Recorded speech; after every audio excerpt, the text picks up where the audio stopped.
As shared with all of you earlier, we will start with the presentations, the questions and suggestions which were received by us in the 14th webinar, so that since we have invited those people also.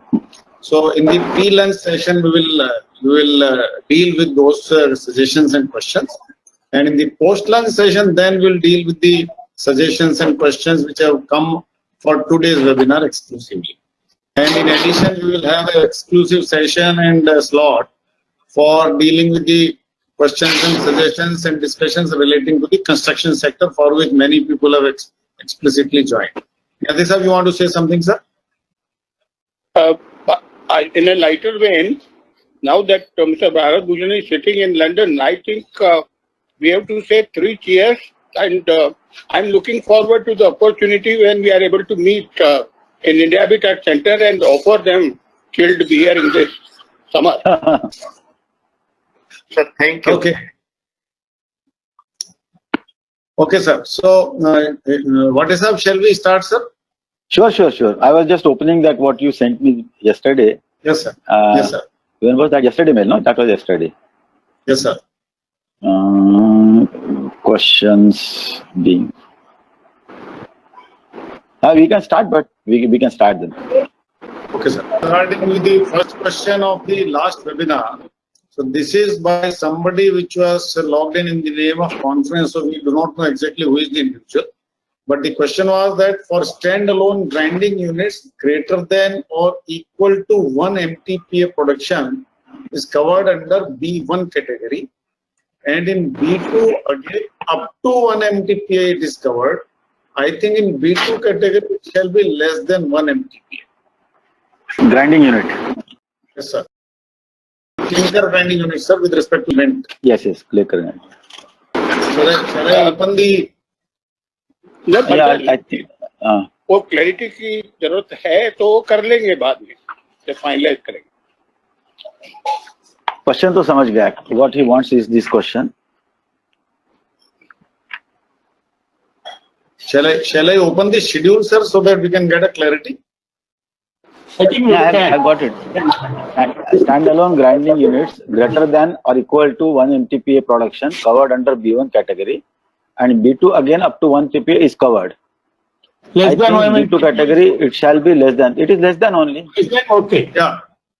Sir, my mind is less than, sir. Sir, shall I answer, sir? No. It is mentioned clearly for standalone grinding units greater than or equal to. Greater than 1. One is a part of B1. Less than 1, even by 1 ton, is part of B2. That is what it is mentioned.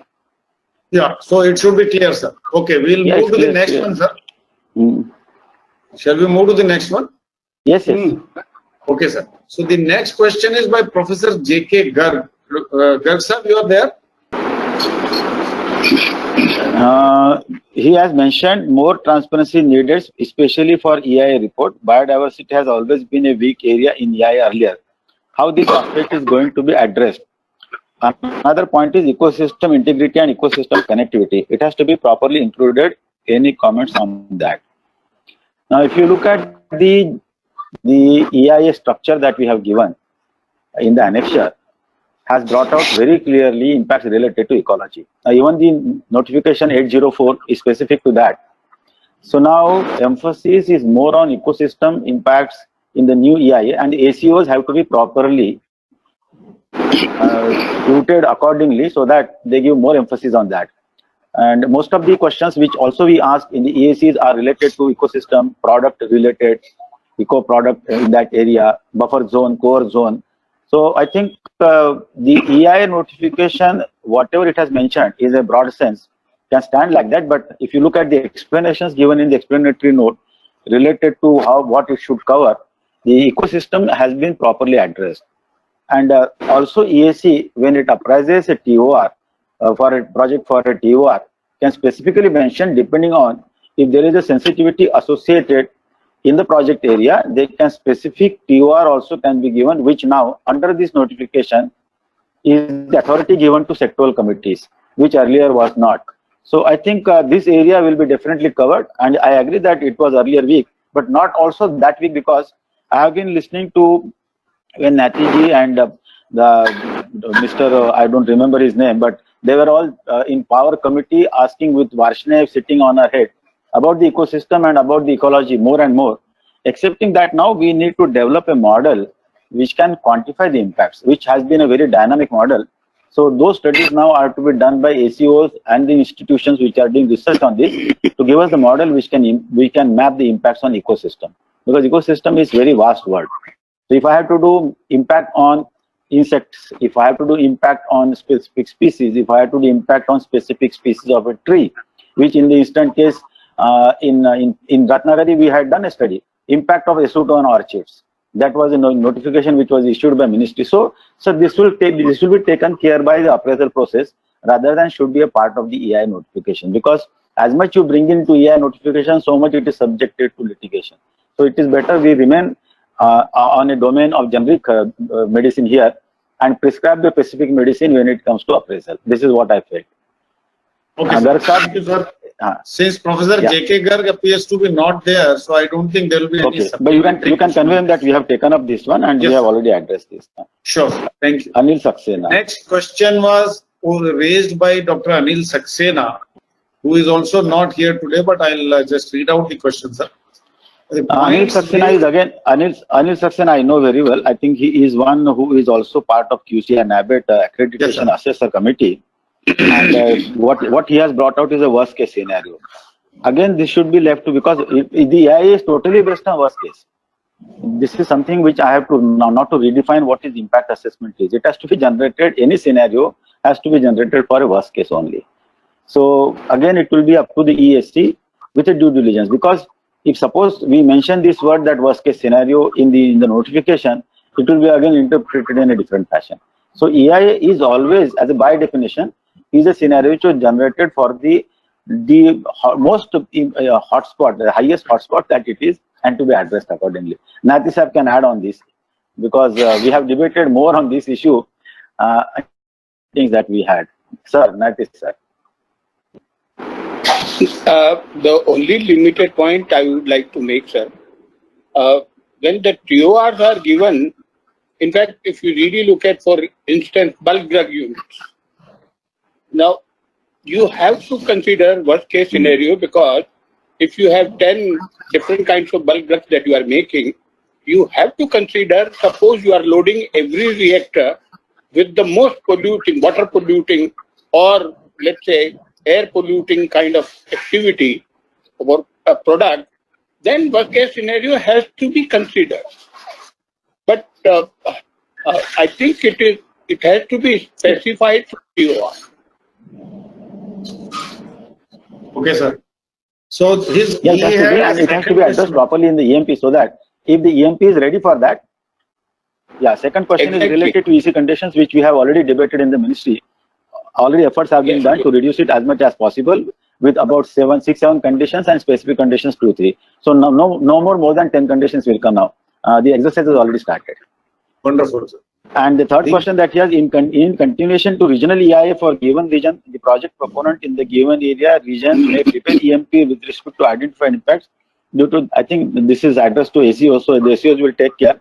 This is already a part of our, we envisage this in the notification that they should address the cumulative combined regional impacts for any activity which is surrounded by many activities. May it be mining, may it be one mine associated with captive power plants, or captive cement plants, or captive aluminum processing units, or vice versa. They have to be addressed, and this is also again in the definition of EIA, the impact in the buffer zone as well as in the core zone, or the impacts in the domain effect wherever it goes up to, has to be addressed in the EIA report, and this will be done by the impact assessment committees, that this has been addressed or not. They will look into this. So this also is a part of good suggestion, but it is already a part of our notification. Atulesh has said, stone crushers contribute to pollute the environment with very high potential. Can this also be covered under provisions of EIA? I'll leave this question to Nathi Saab. Stone crushers. Sir, but this has been with the state level expert appraisal committee. Whenever there is a stone crusher coming on the mining lease area, we always included wherever the stone quarry is there and by the side of the quarry, if there is a stone crusher, it is always included in the appraisal process. As far as Correct. standalone stone crushers are concerned, we felt that it should be left to deal with the air pollution issue that it creates.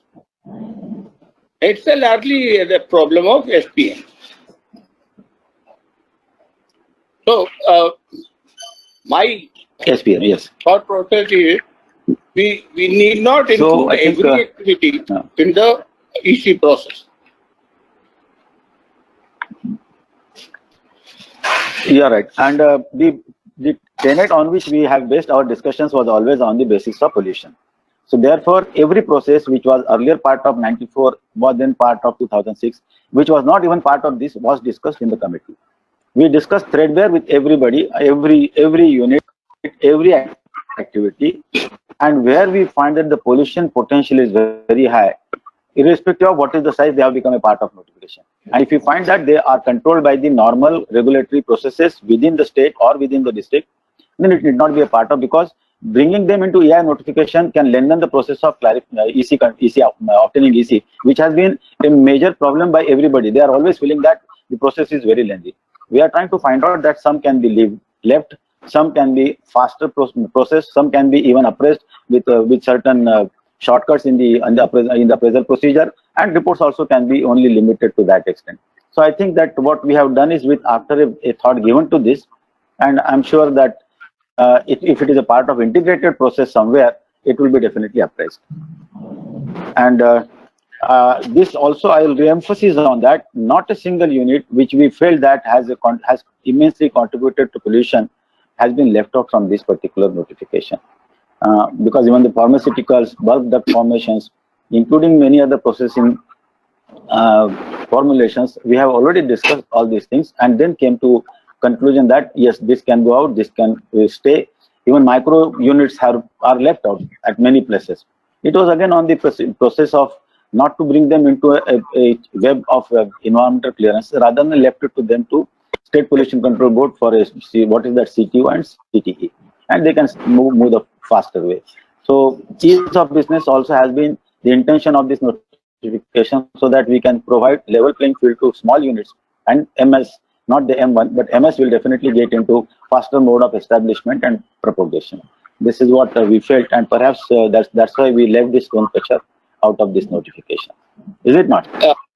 Let me, Dr. Vate, let me add to what you said. In fact, this issue of pollution from stone crushers was studied by National Productivity Council. They have a guidance document which has come from CPCB, and we believe that's good enough. May I say something, sir?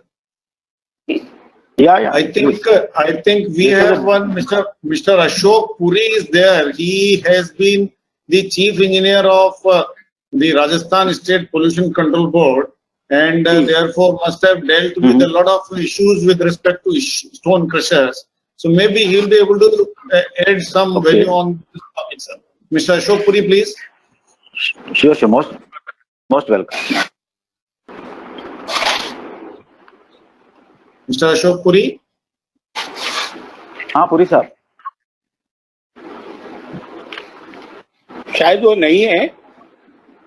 There, but his audio is muted. I don't know. So we'll come back to him, sir, in case he returns. So we can move to the next question, which was by Mr. Lalit Singhania. Yeah. So I'll read out the question, sir. He says, when industrial licensing is gone, then I think product-based licensing is not proper. It is time to make the process simple. If protection of environment is the objective, there is no respect to any time limits fixed in the notification to consider and grant the application, then what is the remedy? अभी शरद ने इतना बड़ा presentation दिया. He has given the time limits also. We have even reduced the time required for public hearing if it is prescribing a public hearing. We have given also standard QRs are already there nowadays. You don't have to wait for for a EAC to give a standard TOR.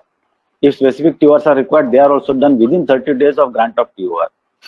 Many places we are not even taking and asking them to do baseline data collection if the baseline data is freely available as secondary data, which has time series and which has sanctity that it can properly define what are the issues that we can identify using the baseline data.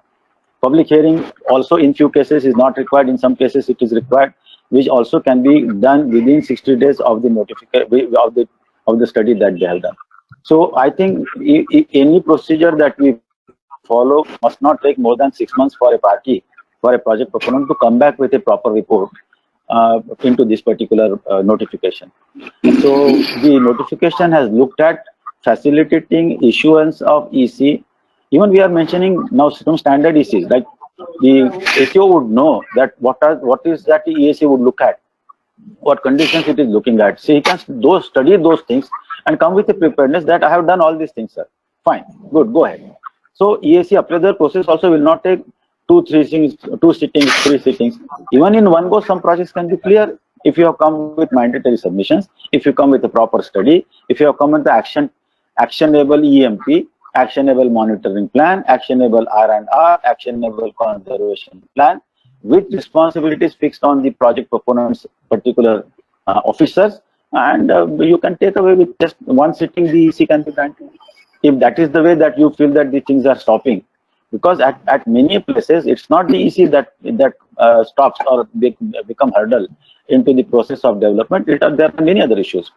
EC has been labeled because of the procedure that we had earlier, which we were taking at our will, but now it is no way that we also cannot take at our will. Notification guides us to appraise the project almost within a month after it has been loaded. And I'll tell you, and Sharat can go with me, in this month we had 2 meetings of mining committee, non-coal mining committee, to clear the entire submission that was received by first week of June.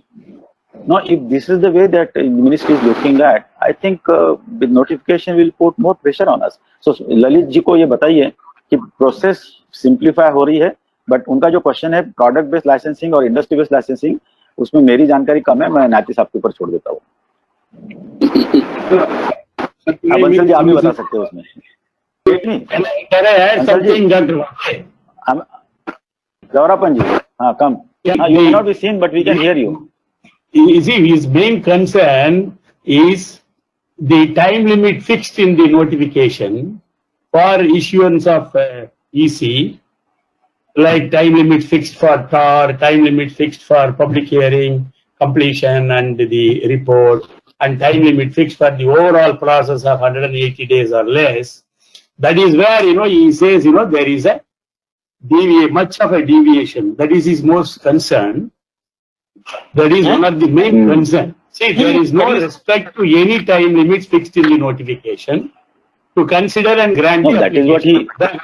What is the remedy? Now, when we talk about remedy, it all depends upon, you had entered the answer. It all depends upon how good he prepares the application, how good he complies with the ADS or EDS prepared by, sent by EIA, the authority, and how quickly he prepares and submits and presents in presentation and gets his EC clear. That is how it goes. And there are many cases, as he writes, there are examples, which cases have been prolonged and dragged for years, months. See, 3 times, more times we can say, even for TAR. This has been the case, As an example, he can quote that, but at the same time, he has to see the other side also. That is my submission. Correct. No, his concerns are already properly covered. We feel because he has raised it before also, and I think in one of the committee meetings we talked about this. Yeah. And the respect for time limit, we'll have to give now respect for the time limits, and we also have to see that the process of appraisal goes faster. So, as you rightly said, that if the submissions are 100% correct, if there are no further additional information required, there is no reason for EAC not to approve the project in one go if everything is in place. And you and me and Nati Saab have been part of EAC appraisal process.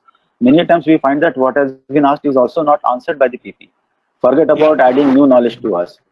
Yes. So there then the ministry feels irritated that if you are not respecting the ministry's additional details sought, then how are you going to respect the EC that it will grant at a later stage? This is the issue. So we'll have to see that ACOs understand this, do it properly, and the submissions are impeccable so that the things move faster. So selection of right choice of ACO also will be an issue that PP has to address now. But time limit definitely are given and they should be maintained, and we will maintain those time limits by letter and spirit. This is what I feel perhaps. Good point. If Mr. Lalit Singhani is there, I'll request him to add something if he wants. Otherwise, we'll move on. Mr. Lalit Definitely. Singhani. My, Yeah. yeah, I am there, sir. My point is only that once Right. the application into the district collector has got the time limit. I can give at least 15 plus where more than 1 year time is taken only to organize a public hearing. And it's a very difficult process. There is no remedy to that. So there should be a firm remedy if the district collector or state government is not responding, not respecting the law. Then Ministry Environment Forest should have their own mechanism to get the public consultation done. That is the only efficiency in the whole process. Ministry is very fast. We have no complaint, no grudge against ministry. Ministry job is really perfect. There is no problem. It is only with the district administration, it's a big problem. Everywhere, you can ask anyone, everybody will tell you. This is the only problem. I agree, sir. I agree what Singhani is telling, sir. Yes. Yeah, There are thousands of everybody will agree to that. Lalit ji has always showcased a point which has been more vibrant.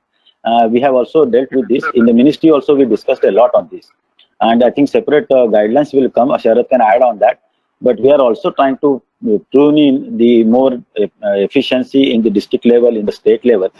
And we are also trying to make part of this notification, not notification, but as annexes, it will come as guidance and guidelines to the state as well as district level authorities. And I'm let to tell you that Minister Saab is personally looking into these aspects to generate a mechanism to see that it is done faster even at the state level. So at the highest level, this point is discussed. Same is related to conditions and other is related to EC monitoring. So these three issues are being discussed at the highest level.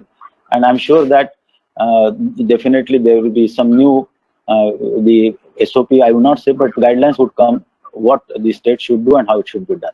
And I'm sure that those who are all dealing with the state will definitely have relief from that.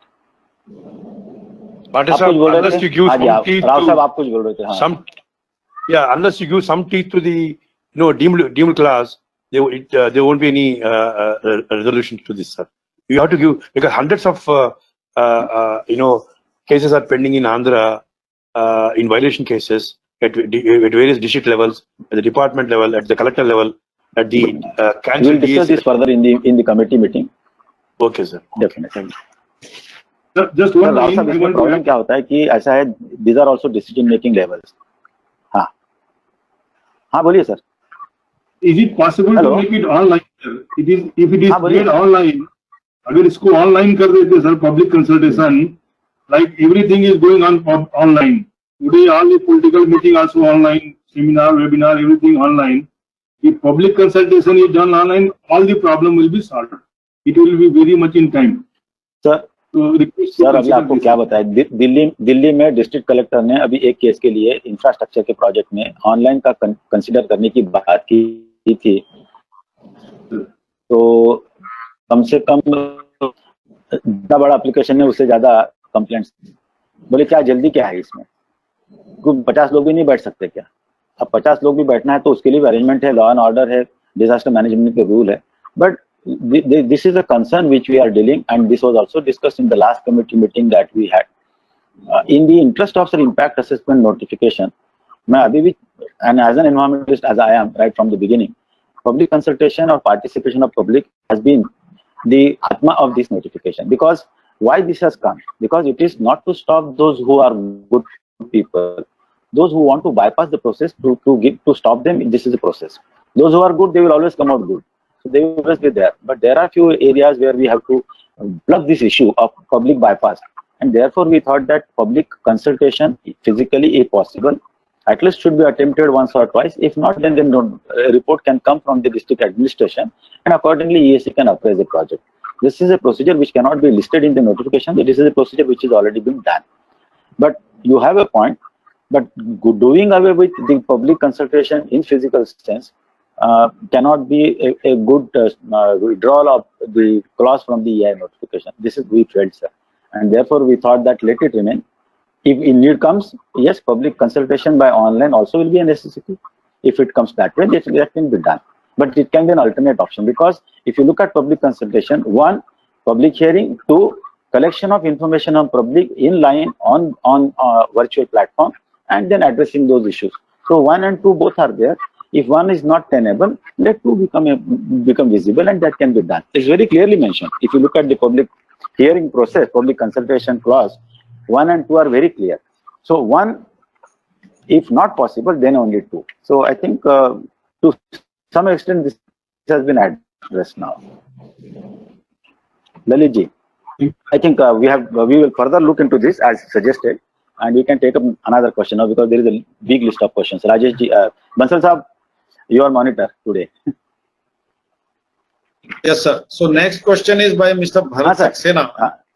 So the question is, gainful utilization of waste or waste management projects or dump mining which can demonstrate waste reduction even with marginal increase in pollution load. For example, handling of overburden dump for its gainful utilization in road construction, or from one mine to other mine for backfilling of underground voids, or height raising of tailings dam, etc., should be exempted from EC process. Dump mining should be clearly defined, and gainful reutilization of waste from waste dumps situated inside MS should be exempted from EC process. Sir अभी ऐसा है, dump mining की आप बात की, हमने उसको category B2 में डाला. अब डंप माइनिंग के नाम पर क्या होने वाला हमें मालूम नहीं, बट इसलिए हमने सिर्फ रिपोर्ट बनेगी और उसको क्लियरेंस दिया जाएगा based on the report. Earlier it was a part of mining activity. So dump mining को हमने अलग कर दिया कैटेगरी वाइज, जो आपने कहा है, भारत जी ने जो क्वेश्चन किया है. I think this was discussed in the first webinar where you were not there, sir, and we had discussed this at length. And we agreed that dump handling within the mining lease should be exempted, should not be considered for EC at all. It is only if the dump is situated outside, then it can come, and therefore dump mining needs to be clearly defined within the notification. Yes, Sharad ji, आप बताइए. Sir, Sharad आप बताइए. Sir, before Sharad joins, let me tell you, dump mining outside the lease तो permitted ही नहीं है sir. Supreme Court के order से dump mining has to be within the lease only. So dump mining has to be done within the lease. Yeah. Sharad, you can join now. Yes. Sir, definition regarding the definition. So we have even in the webinar 1 also this issue has come, and we will be deliberating the definition to be included as a part of the notification. That is a number 1 point. Number 2 point. See, this dump mining, as the Vates have said, it is under B2 category. So if you see the process of the B2 category, it is something like registering with the portal. So there is no referring to the committee, no referring to the authority. So it is a process on the registration. You will be given the clearance permission along with the appending with the conditions. So it is as good as what is expected. So Bharat Singh Saab has जो भी expect कर रहा है तो it is already addressing the concern. That's what actually I want to say. Bharat Saxena is there? Sir, abhi Bharat Saab, any rejoinder you want to make on this? Bharat Saab, Haji. Bharat Saab. Ji. I don't think Bharat Saxena is there, but we have with us Mr. Sushil Kumar, who is a retired director of Mines and Geology. He wants to speak something. हाँ कराइए बात करें.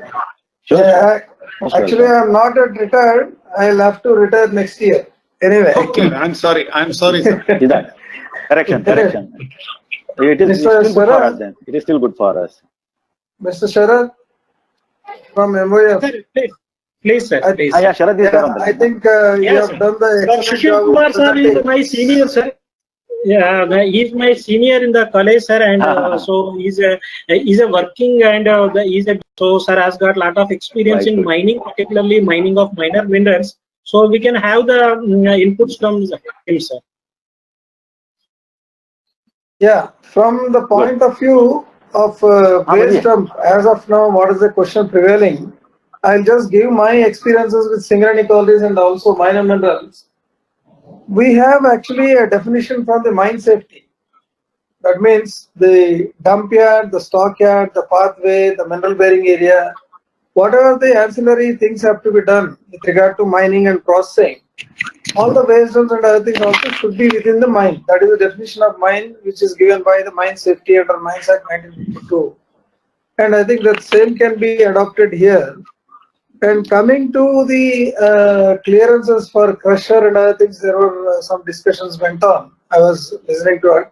I don't know because whether I can tell now or not, because the question has been over already discussed.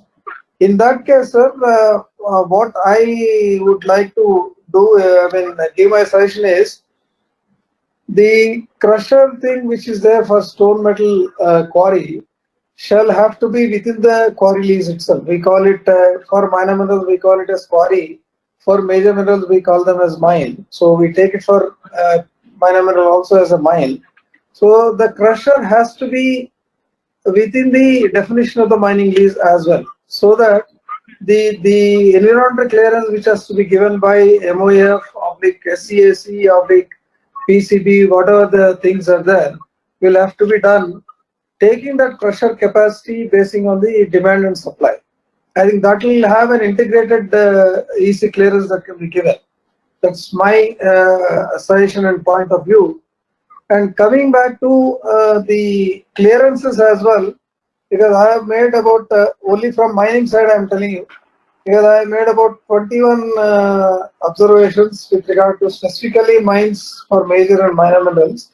When I get a chance post lunch, if given an opportunity for me also, I'll definitely put forth my points of view, which have been agreed as is in the draft EIA 2020, or which are being supplemented or made some more suggestions, so the ECs can be really given at the fast pace, and the time stipulation can be, scheduled upon. If we go back to EIA 94, that 60E notification, I think there, I'm just within 2-3 minutes, I'll just close. That notification clearly spelled out excluding the minor minerals. When the notification has come on 14/9/2006 with regard to 1533, I think that particular notification didn't have any specification about the excluding or including of minor minerals, but definitely they didn't have any sort of appraisal to the entrepreneurs, either through state government or central government. And that since 1533 notification was issued on 14/9/2006, since then I think there are many amendments, there are many guidelines. I think it was 23/11/2000 or yeah, I think November 2013 there was some guidelines, 24/12/2013. All these things have come. 804 notification, 1030 notifications, but after 14 years also we are not able to really consolidate things. Now that the EIA 2020 has come to some stage, I think we'll have to really bring it to a proper shape. It should be a win-win situation to the government of India, state government, and also the entrepreneur. It should be mostly entrepreneurs friendly, that hassle-free should be there. As Dr. C.H. Rao was also pointing out, in my sessions also I am giving certain time stipulations with regard to the clearances that should be issued either by CEC or SEAC or REAC, because DEAC and DEIA are not there. NGT has struck down the 141 notification because they won't be experts in the district level. So REAC and REIA shall have to be replaced with DEAC and DEI. So these things have to be really worked out. In the posters, if chance is given, I would like to really explain in detail, and also how the things have to be really included in the EIA 2020, so that the central government and state government and the PCB and the proponents And one more just suggestion with regard to public hearing. I would like to really, give my strong suggestion here to EIA, MOEF, stating that the public hearing has to be conducted only by the officers of MOEF, the state pollution control board, and also EFSNT, and also concerned experts of the department. And the proponent shall be there in public hearing only to give the information and not really facing the public for the clearance of the particular public hearing. I think that should be taken into account with regard to public hearing. It should be the mandate of the officers of the departments and also the MOEF officers, so that the proponent is given really a relief not to have botheration with the public hearing. And these are some of the issues I want to just tell pre-lunch. But post-lunch, what are the things I want to really, if the opportunity is given, I would like to really give a detailed points, one after the other, from categorization to the end of general notification that are given by MOEF in the draft. Thank you. Very good, Thank sir. you very much. Thank you. Thank you, Excellent. sir. Excellent. So, what is our, we'll move on, sir. Good, good. No, I think we have not answered Yes. totally. See, About the dump mining? concern, No, Mr. Saxena's concern is waste management project, dump mining, which can demonstrate waste reduction, even with marginal increase in pollution load, should be exempted. That is his one rather view. Then the next example, what he says, handling of overburden dump for its gainful utilization in road construction or from one mine to another mine, or backfilling of underground voids, or height raising of tailing dams, etc., should be exempted from EC process. It should be clearly defined. That's what he says. Now, as far as Sorry, yes. if you permitted, I'll just like to give my suggestions on this, because the waste dump would be in different, for different minerals should be different.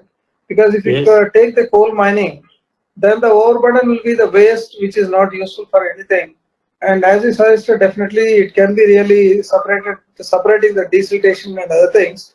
You can get the sand product, and then you can really refill the voids that have been created by extraction of coal, which are called as GOFs. Suppose if you take the KGF dumps, the polar coal goldfield dumps, I think there really it can't be a dump, it can't be a waste dump, because the cutoff ratio which is there for the gold, that is could be 0.5 grams also will be available there. That has to be extracted and then sent it. As regards the mining of iron ore also, which was there till 2003, when the demand was not there, all along the roadways, the waste dumps of iron ore were there, which were really cleared off because of the demand which was there from 2003 onwards. I think it should be really taken into consideration, which could be the permanent waste which cannot be utilized for any purpose, and either for road laying or replacing the gravel, or for a GOF in the case of coal and other things. That should be really studied from mineral to mineral. What is the waste dump that is there, and what should be the utilization purpose of the waste dump? And accordingly, definitely waste dump environmental clearance is to be only looked at one point, sir, because sorry, the waste dump which is there has to be within the mining lease itself, because I am doing the corrections for Singareni collieries in Telangana.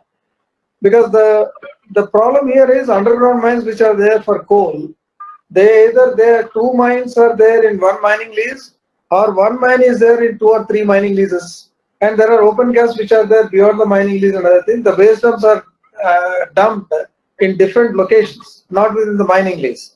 So these things will have to really collect the things. One mine, one waste dump, and the planning should be, the mine planning should be only with regard to that.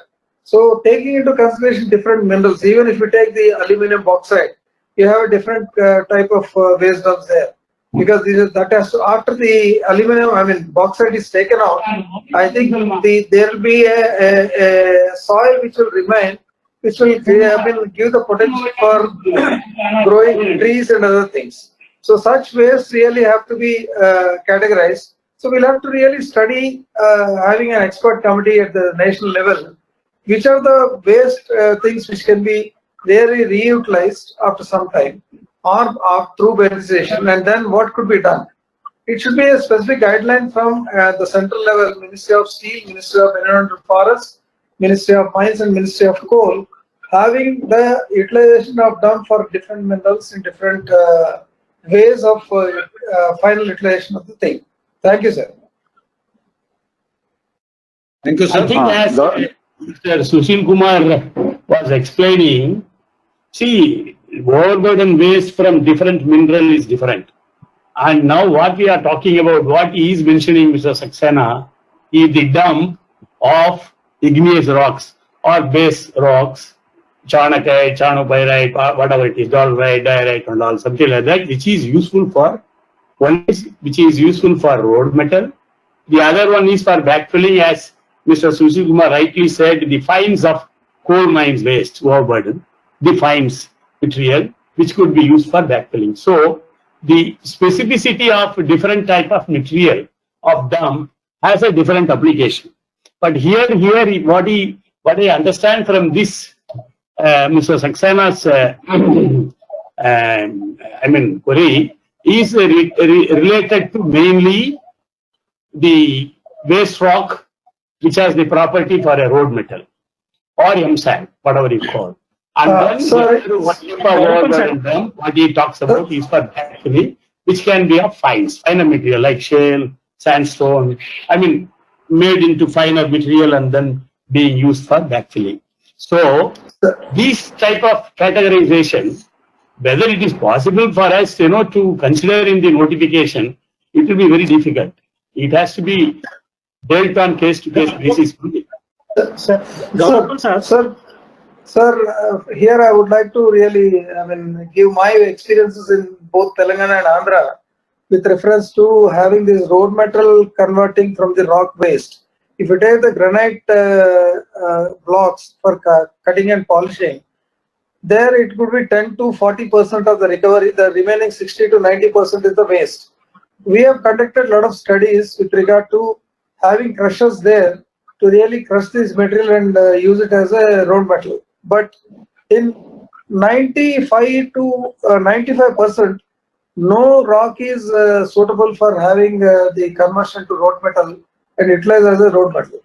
The granite, which is only granted as rough stone and road metal and utilized for the crushing purpose, such rocks only will be really utilized useful for road metal things. These ways really have to be crushed and then sent it to the void spacing only for the coal and other things, having the, because we don't have proper utilization there. That's the thing which we studied here practically with NCCBM also. Can I intervene here, sir? Sushilji? Yeah, please. Sir, R.K. Bansal here. Yeah, please. The question is very simple, sir. I think we are extending this question to, I don't know where. The question is very simple. Why do you need an EC for dump mining? That is the basic question. Excavation of overburden is a part of the mining activity for which the mine has already taken an EC. Why do you need another EC for dump mining? Sir, there should be a space allocated to dump mining, sir. That is the work that is required. No, what do you mean by dump mining, sir? Bansal, sir. I want to answer. I would like to answer to the question, sir. Please. See, what happens is when we appraise the mining projects, we have to take the consideration of the total excavation. See, the total excavation includes the ROM and waste. Okay. Yes. So whether it is the waste is utilized, waste is dumped at the dump site, or dumped outside the mine site, or utilized for some other commercial purpose is now the concern. The only concern is, suppose the waste is utilized for some other purpose and has got some commercial purpose, and the mode of transport is only the consider. That is why we have categorically brought under the category B2, sir. So it is something that is why the suggestion is, or the question is, that please define what is meant by dump mining. Yeah, that we are already agreed. If it is not meaning that you are covering excavation of overburden also within the definition, which is already part of the EC for mining lease. Why Yes, should you sir, ask for a separate EC for that?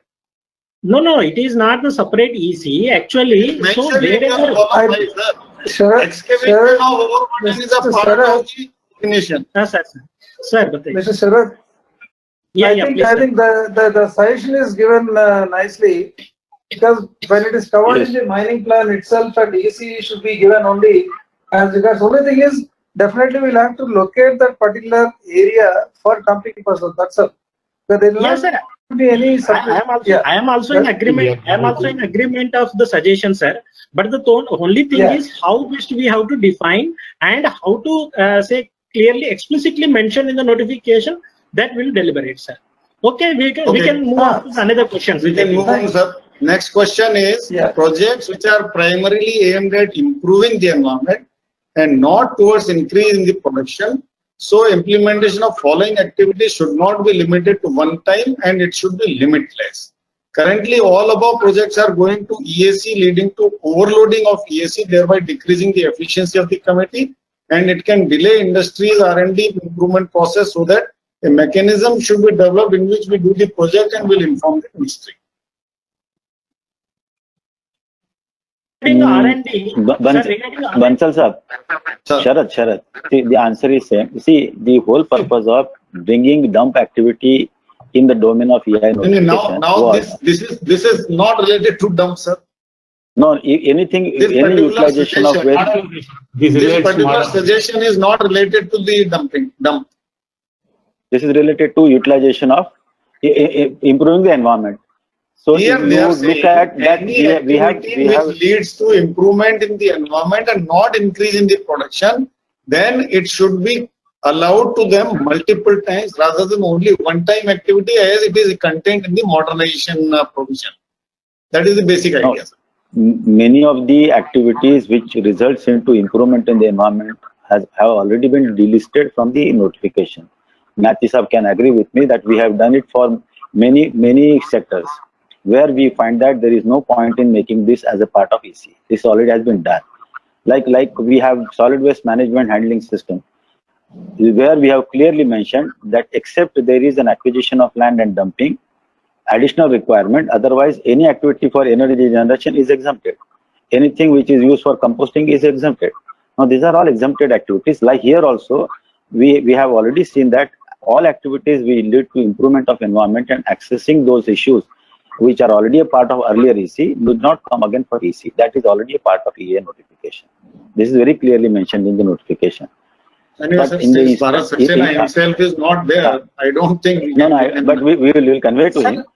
But what I recollect again on the concluding remark which Sharat made about, see, the whole process of dump mining came because of the dumping additionally being asked by many proponents, in addition to what they want to do the mining in the approved mining lease area. Because they had dumps of 30 years old, 20 years old, and now since the norms are changing, so they want to access the product.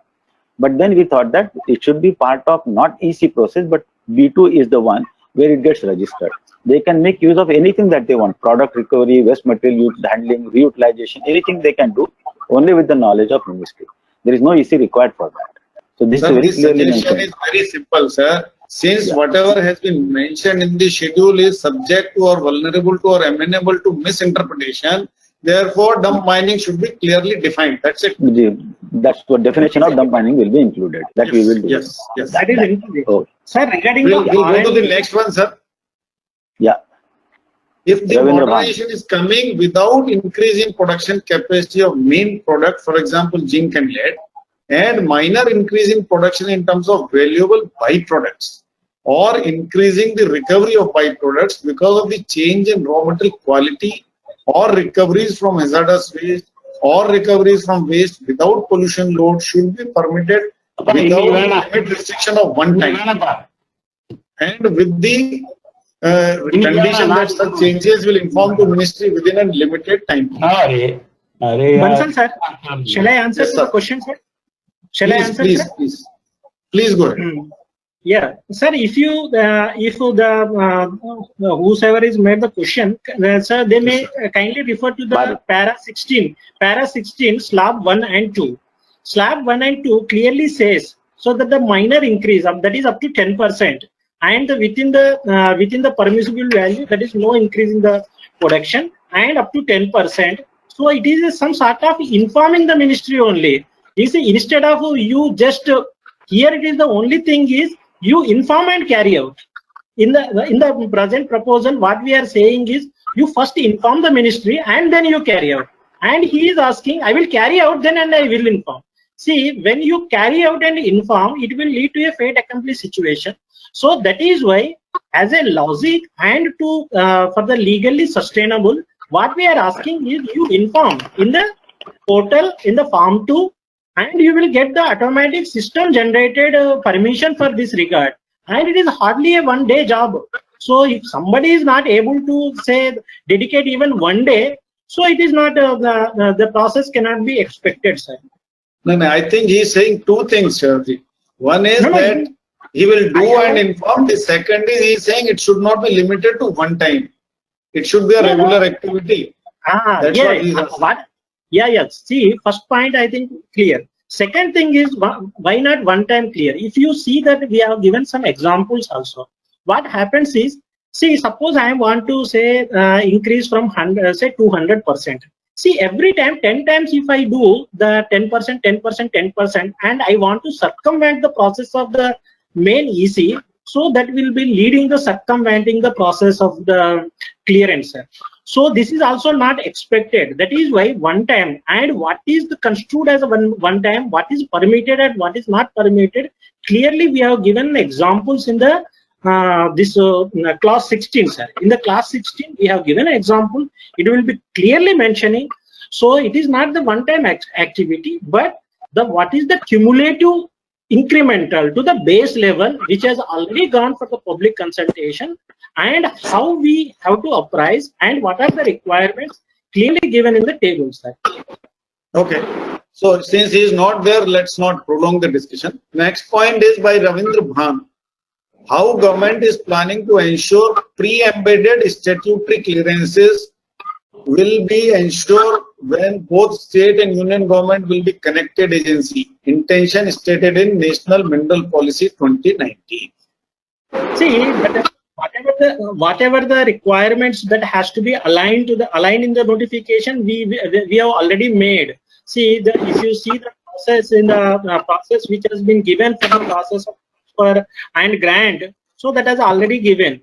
So the pre-embedded clearance is a concept which is from the proponent side. See, whether that the state government or any identified or designated agency will take care of taking clearances and will hand over to the successful bidder. It is the process that has to be followed by the line ministries, not by the Ministry of Environment and Forest. So, but of course, Ministry of Environment in our notification, we will be aligning so to facilitate the pre-embedded clearance. That has already been covered in the notification.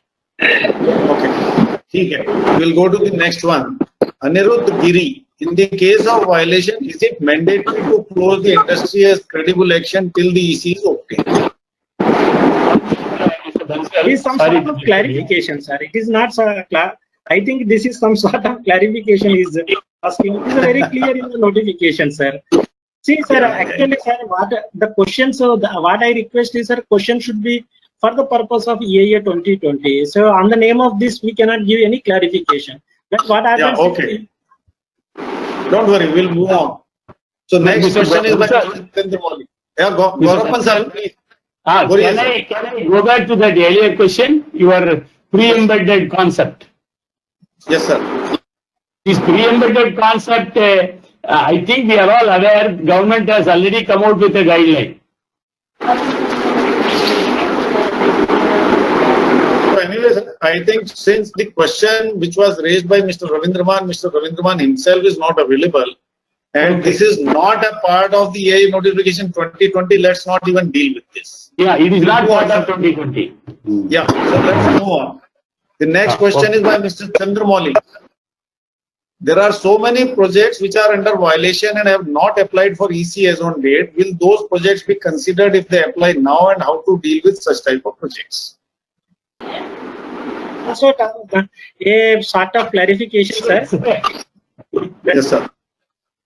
Sir, actually, sir, what I'm trying to say is, See, if anything has to do with the EIA 2020, definitely we'll take as a question, sir. Okay, Mr. Chandramouli, you are there?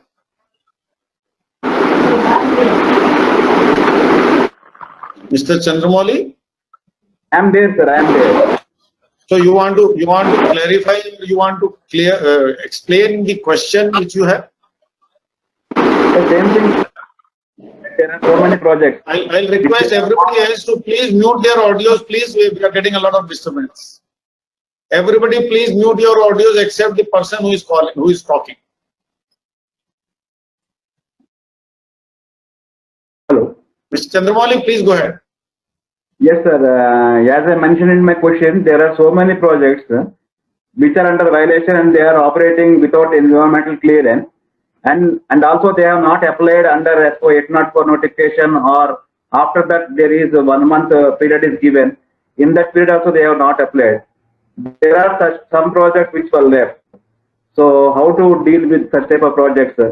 Rather than what they are doing is they are thereby encouraging the illegal mining also, because they are not covered under any violation notification. They have been operating mines like. Chandramouli That ji. is the question. Chandramouli ji. Yeah, you can see now in the EIA 2020, we have given the mechanism for the dealing of violation cases. Okay.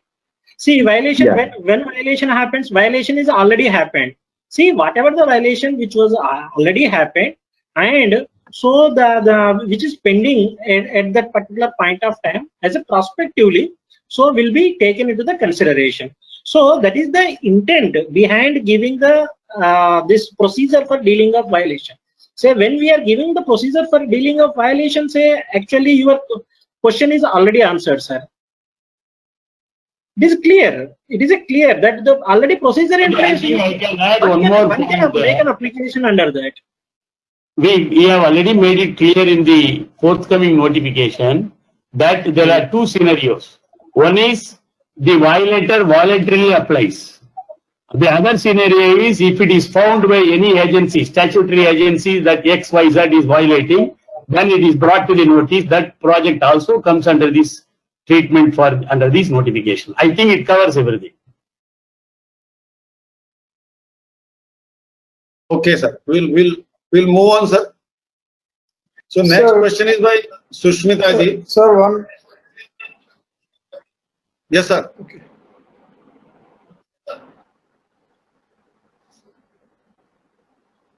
Sushil ji, you are trying to say something? Yeah. May I? Sir, actually we are very close to the Regarding this lunch time and a few of our questions are still pending.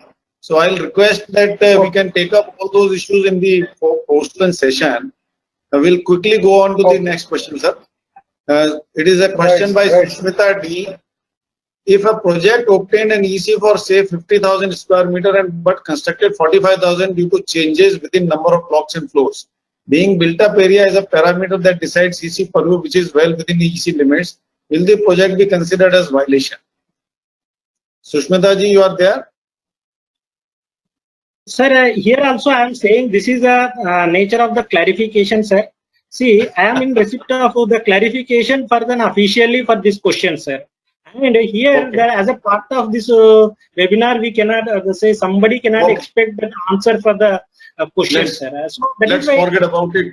Even she is not there, so let's not. Sir, not only this, sir. What I am trying to say is, see, sir, if suppose something is regarding the nature of clarification, kindly say not. We will not take up, sir, because what happens is once we give the clarification, this will be taken in the some other forums. So that the clarification has been given and so the interpretation. So it will lead you to are the right. litigation. And it also wastes our time. Yeah. So that is why. So let us limit to the questions. So which are for the suggestion of the notification, sir. Correct. Okay. So I think it is 1 o'clock already. What we'll do, sir? We'll take a break here and we'll reassemble at 2 o'clock and we'll take up the balance questions of 14th webinar and then we'll move on with the today's questions. Is that okay, sir? Tyagi sir?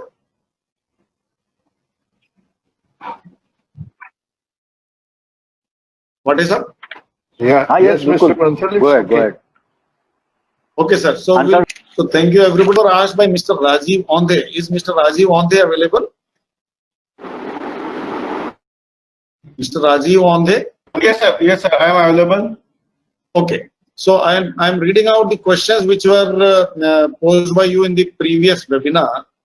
Yes, sir. And just remember that we want to take primarily the questions relating to the draft notification and what are the problems or what are the changes you desire, right? Or any suggestions regarding that. In case it is relating to the EIA appraisal process or it is unrelated, then maybe we'll not like to take up the time of the forum, right? Done, sir. Done. Okay, sir. So a question is regarding the wildlife conservation plans. You are saying it's not required for some sectors and it is required for some sectors. Can I elaborate, sir? Yeah, please. Sir, out of 40 categories of industries, as per the standard TOR, the wildlife conservation plan and getting the wildlife conservation plan approved from Chief Wildlife Warden is required only for about 20 to 21 categories. Surprisingly, it is required for coal mining, but not required for non-coal mining. It is not required for industrial estates. It is not required for airports, for highways, and for cross-country oil and gas pipelines, which are going through ecologically fragile areas. But it is required for synthetic organic sector, skin and leather processing sector. And this requirement is in case we see one Schedule 1 species in 10-kilometer radius. I feel that this is very ridiculous, particularly because proponents who are in the SOCME or skin leather processing, how they can for a in Maharashtra, for example, peacock is a Schedule 1 species. So the moment you see peacock, does it mean that we have to give a wildlife conservation plan and get it approved from Chief Wildlife Warden? And why for SOCME and skin leather processing? Why not for these other sectors which are having large areas or their linear projects which may directly affect the wildlife? That is query number 1. Yeah, Okay, I got so let's yeah, Sharad ji, bataiye. Sir, that the standard terms of reference were made in somewhere in 2013-14, sir. There was some inconsistencies are there. So that is why we have given the enabling provision in this notification to make the standard TARs. So that is standard TARs and standard EC conditions are now parallelly under revision. So the database that we are going to create for the new notification will have a uniformity, consistency across the sector and across the projects within the sector, and across and pan-India basis. Okay, So thank you, Sharad ji.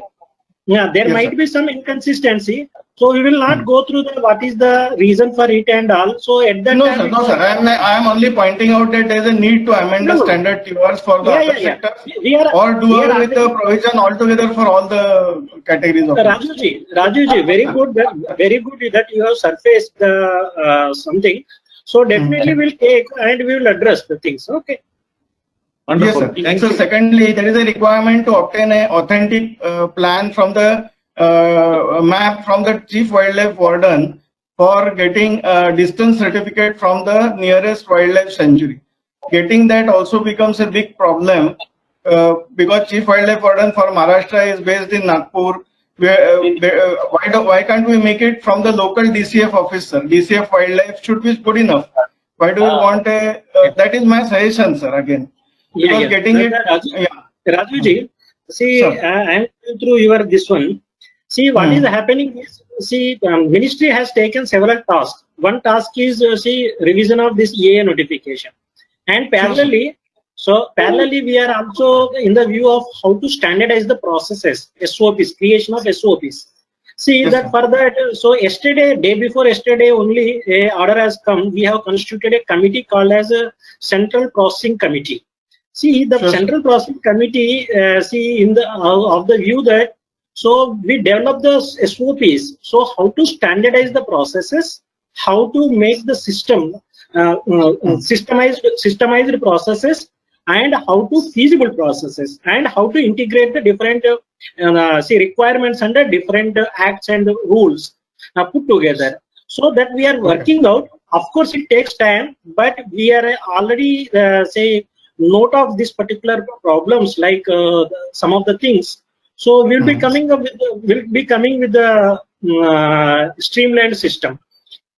Sir, Wonderful. one of my also submission is that there is a big disconnect between the environment and the forest or the wildlife divisions. When we go to the forest and wildlife information division for authentic maps or authentic information to support our EIA, we are always viewed with suspicion. That I think you need somehow the MOF. I mean, this is just a comment, sir. I don't want to. No, comment. And we are also not taking anything negative. So everything will be taken in a very positive perspective. See, suppose something fault with the say present system. It has to be corrected, and we have to develop a good system. No doubt in Yes, it. sir. And Yes, sir. here, I want to reiterate that. So we have already formed a committee that is called as a Central Processing Committee under chairmanship of our Additional Secretary. So I am also one of the member, and the Director Neeri is also a member, and we are working out. So how to integrate, how to synchronize, how to say make one platform of all these efforts that we are already under working. It may take time, so you cannot expect that within another 1 or 2 months we will be coming up with this. But down the line, after some time, definitely, so it will come. We are already on board. Okay, that's great, sir. So other things which I want to again bring to notice is that standard QR needs to be issued for number of new sectors. Even for common biomedical waste, there is no standard QR, which is a problem which we are facing every time. Okay, lastly, sir, yes, sir. Lastly, one point which I want to bring forth is, sir, about the B2 category, where a lot of new areas are being brought under the B2 category. I feel, sir, when we are talking of B2 category, what exactly are the submissions expected should be clearly given. What suppose we say only EMP, what should be the contents of EMP for B2 should be clearly spelled out. Like for SOCME, sir, safety and QRA are most important aspects when we are. So in case of even a small incident, like the unit at Vizag had done small expansions, 15 to 20% in stages without obtaining EC, and you know what has happened there. So there was no risk assessment which was properly done there. So my submission is that for B2 also, what exactly should be included in the submissions for obtaining environmental permission should be spelled out. Sir, Rajivji, for the purpose of category B2, so there is a clear-cut form has been given in the appendix of the notification. I think if you can see the form for the B2 category, a specific form has been given, and whereas the EMP, generic structure for the EMP is also being given in the appendix. See, if you appendix by appendix, so actually we have already addressed your concern. Okay, I'll just go through it again, sir. Yeah, thank you very much, sir.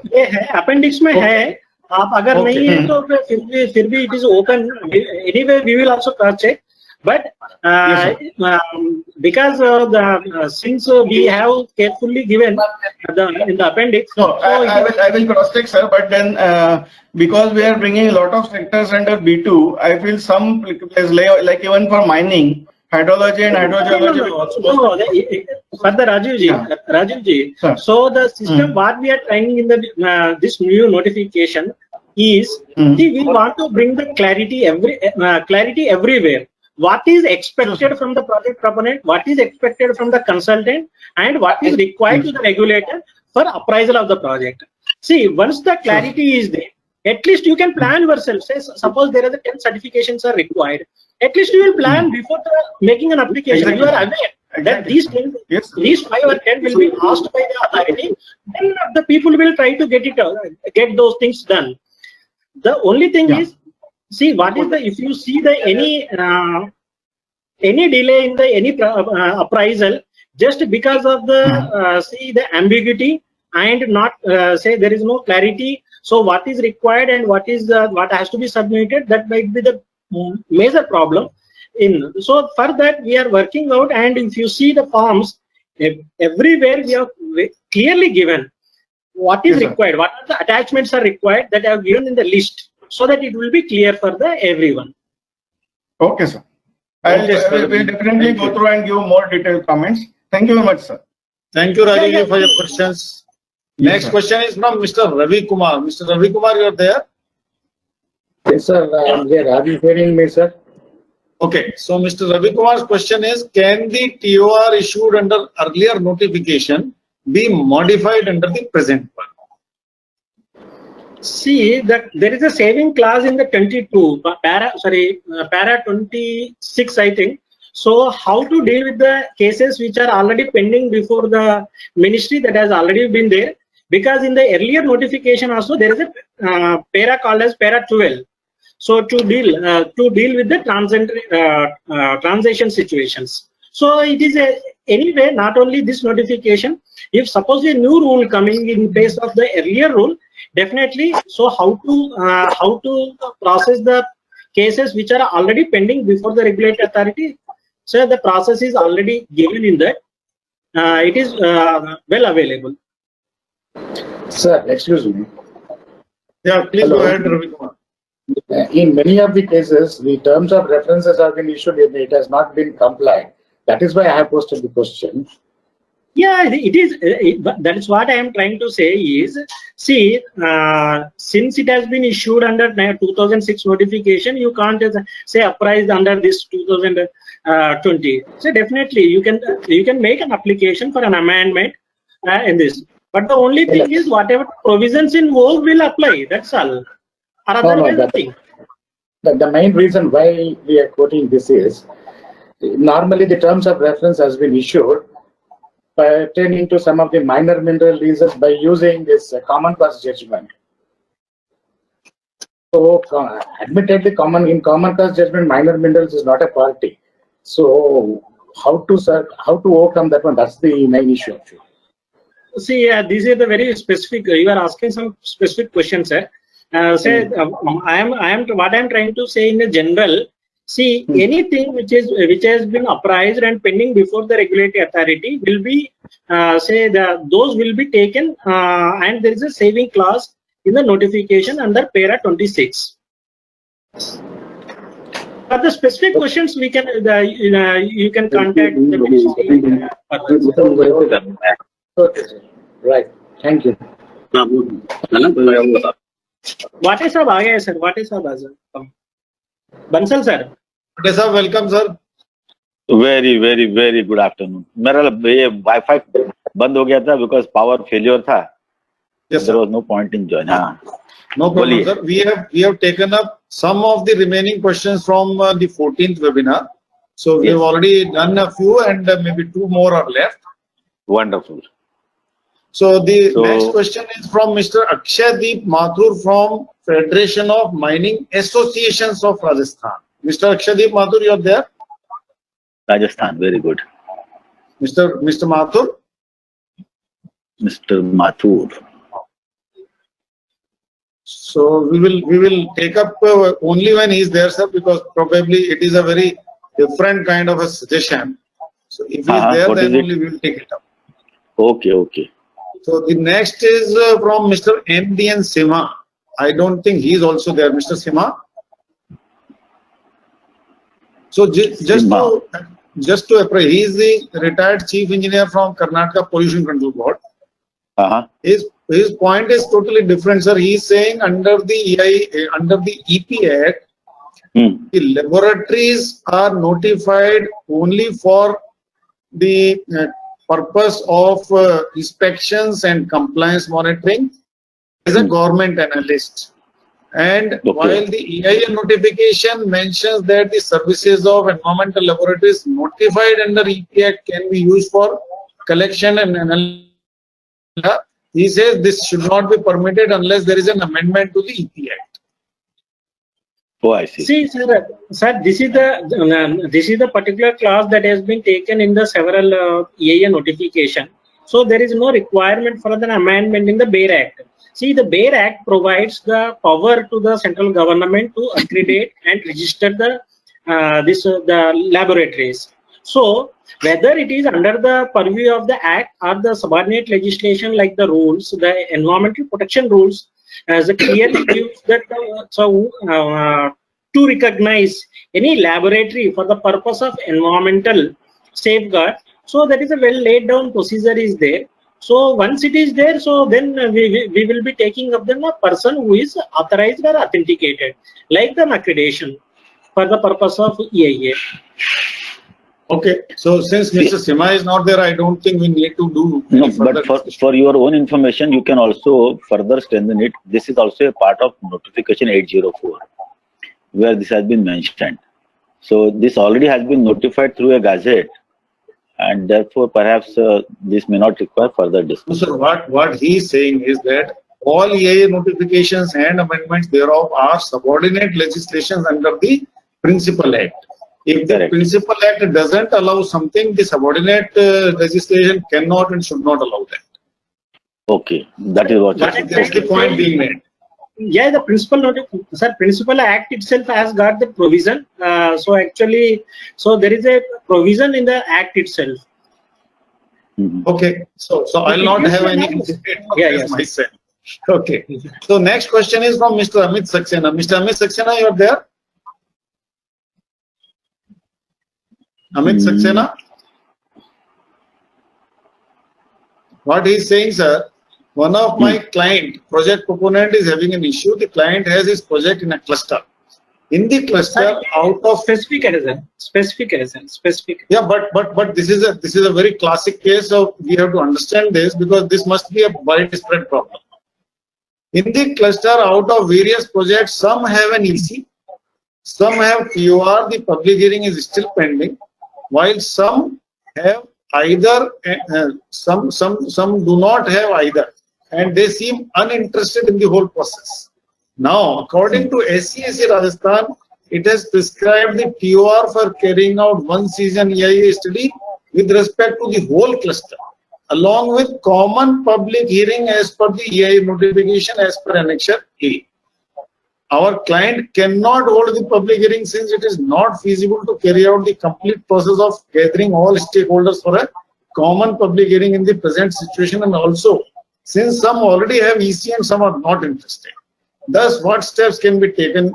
The whole point, sir, is that this is going to be a problem under the current new notification also. That since there are some mines within a cluster which are exempted, some are coming new, the cluster concept is probably requiring to be relooked or reviewed. That is the basic point in my opinion. Unless Mr. Amit Saxena explains it some other thing. What I have understood out of this is, it probably requires us to relook at the whole concept of how clusters are to be managed from the EIA and EC perspective. Hello? Okay. Sharath? Sir, If Mr. Sushil Kumar is there, he can throw some light on this. Sir, for cluster situation, we have already given a procedure. So, to what is the responsibility and how it is dealt and how the ECs were given very clearly and categorically in the notification, sir. So, actually, in the cluster, see, basically the 15 January 2016 is the one notification where the cluster concept has been brought in place, sir. And subsequently, there is a Rajasthan. In case of Rajasthan, so some other amendment has come somewhere in 2014. So, in the new notification, we have made a mixture of both the 15 January 2016 and then subsequent notification issued for the state Rajasthan. So, actually, this address the different concerns and scenarios, sir. Whatever he is talking about the situations that we have already addressed, but in the scenarios, for the different scenarios, so we cannot make any provision which will satisfy all the scenarios that may exist in the ground, sir. But what we can do is we can only say address the concerns of the majority of the people. No, agreed. But does he have any suggestion on that? How it can be? Yeah. That is how it is to be brought under a notification. Is it because we have tried to amalgamate the cluster notification, which came later to what the Supreme Court decision came.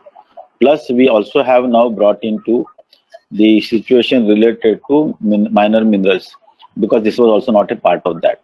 Now, if there is any suggestion because this again is a specific case which is referring to, but there will be a solution which CIA has to take out, and they will also address to that. But somehow, if there is anything that he wants that by incorporating these words, this issue can be resolved, let him submit it to us. Let us see. Bansal sahab? Since Amit Saxena himself is not there, Mr. Akshaydeep Mathur, who can also probably throw some light on it. Let Akshaydeep Mathur, yeah, he's also not there. Okay. Mr. Akshaydeep Mathur and Mr. Amit Saxena, both of them are not there, right? Excuse me, sir. Yes. Can I intervene, sir?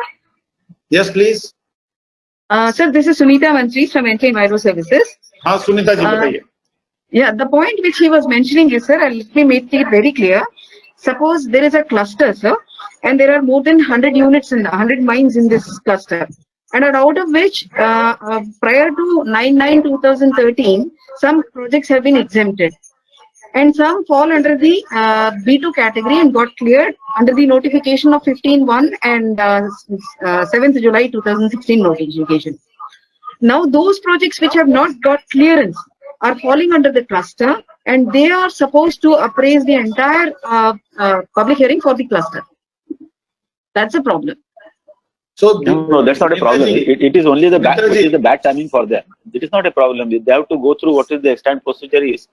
Earlier we are not granted because the extant procedure was that. Now it is that procedure, so they have to follow the rule. So there is nothing that you can escape these things. Suppose there is one mine, sir, which has not got clearance under the B2 category or B1 category. Now he wants to go for clearance. But with that 500 meters radius, he is categorized into more than 25 hectares, and then he goes into B1 category and will have to appraise for the whole cluster he is conducting public hearing. The current procedure says so, he has to follow the procedure. That's all. There is nothing. There is no question for any wrong interpretation. What is it? Ji. Let me try and explain the real issue, sir, because it is not an issue of a single mine or a single project. It is a widespread issue, and it will become a very serious issue. And I have understood it very well. Let me explain to you in very simple words, sir. Okay. What is being brought out is that for a cluster having, let us say, 100 mines, one mine or two mines or three mines are being entrusted with the responsibility of conducting public hearing for the entire cluster of 100 mines. Why should that individual mine be responsible for 100 mines? That is the question, right? It should be the entire cluster rather than the individual. Then otherwise the whole concept of the cluster is getting lost, sir. Sir, then question comes, sir. For example, in 100 mines, suppose 80 people are not interested and 20 people are only interested. So then how the government or the authority can insist to the 80 persons who are not interested to you go and you also to take the public hearing? So that is also another question that will come. Yeah, this is also that is the problem. It cannot be individual's interest. It has to be the law which should be applicable to everybody equally. And here the law is not being applied equally to all the people. That's the problem. I think Sunita ji can make the different scenarios and can come up with some suggestions because she is because. Sir, this is Nandini. Can I come in? Sir, for me, I feel like the cluster notification was quite clear, right? If one project is having within 500 meters, 25 hectare or the 50 hectare, then they have to categorize. They will be categorized as B1 category, and they have to go for enter clearance process like conducting public hearing and etc. So for a EIA, for a particular project that it is been assessed for as B1 category and go for the public hearing, what it is like, they have to insert a section wherein cumulative impact is been taken care of. Like if I have within 100 mines, so what is the production, what would be the emissions and what would be the impact. So those sections will be added and we have to give a public hearing. So I don't find there will be a problem here. It is like who will bear the cost, that would be the problem. I don't think there is a problem in notification as well. Yes, sir. So this is Thomas. I may add. Sorry? This is Thomas. To the supplement this issue, may I suggest something? Yes, Mr. Thomas, please come in. Let her complete. Let her complete, sir. Then we can Sure. So I feel, sir, this is not a issue as per se with the notification. It is just an operational issue, like who will bear the cost.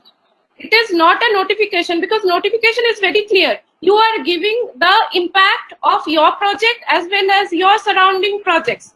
So and you are presenting that impact in the public hearing. So whatever the comments or something will come, you will incorporate in your EIA and put it as final EIA for appraisal. So in this context, Nandini, I'll tell you what is the problem with this concept.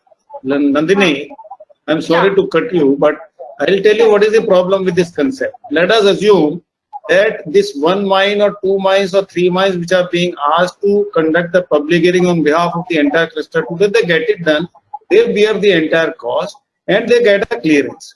Now tomorrow, Mr. Sushil Kumar in the state of Andhra Pradesh or Telangana, he grants one more mining lease within that cluster. Now that new mining lease which has been granted a mining lease there has to get a clearance, right? Right. Now the entire process is repeated again. But that The entire process will have to be repeated again. Sir, then in that case, sir, it would be like a carrying capacity for the entire area, and state This never happened. So it is like, it was either way, one has to see that how the cost can be minimized in the public hearing. Otherwise, No. Let us forget about the cost. Let us forget about the cost. But let us assume that we have all good amount of money with us. Okay. Right. The whole point is, when a cluster EIA EMP has been done, a public hearing has been done. Now another for one single mine, why should that entire process be repeated for the entire cluster once again? That is the whole question. Sir, Bansal sir, if you can give it is like a part of the public hearing, and it's a public disclosure, so that we cannot, it should be under legal framework. Like if we are changing something, Nandini, let Mr. Sharad Palela respond. Sir, Nandini ma'am and sir, Bansal sir. So if you can give the permission to share the screen, so that it will be good for the every participant, so that I can explain very clearly. Please kindly give the permission for sharing the screen, sir. Sure. Mr. Bansal, let me also say something. Good afternoon, Tagi sir. Good afternoon. Thank you, sir. Good afternoon, sir. I would like to say something about this issue that is being discussed. Please, sir.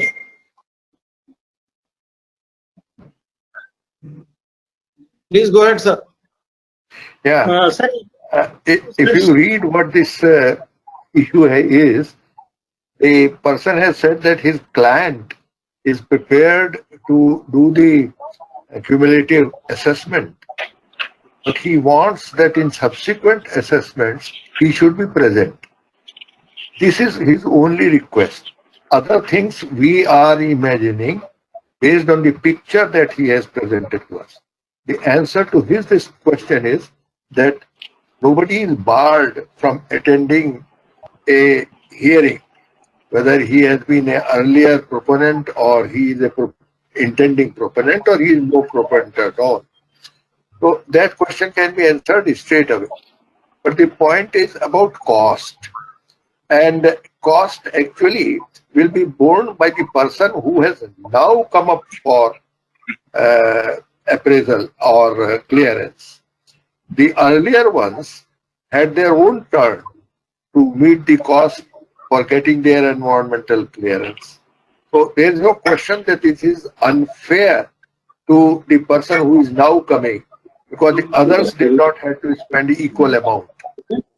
And lastly, I would say that if the data that is made available for cumulative assessment is made available to subsequent proponents also, then perhaps the burden of cost in preparing a cumulative assessment will be reduced. Yeah, sir. Bansal, Nyati here. Sir. In a cluster situation, even if public hearing is held by the proponent who comes later, right? Yeah. But my concern is different. The concerns are raised by public. Only this fellow is reflecting his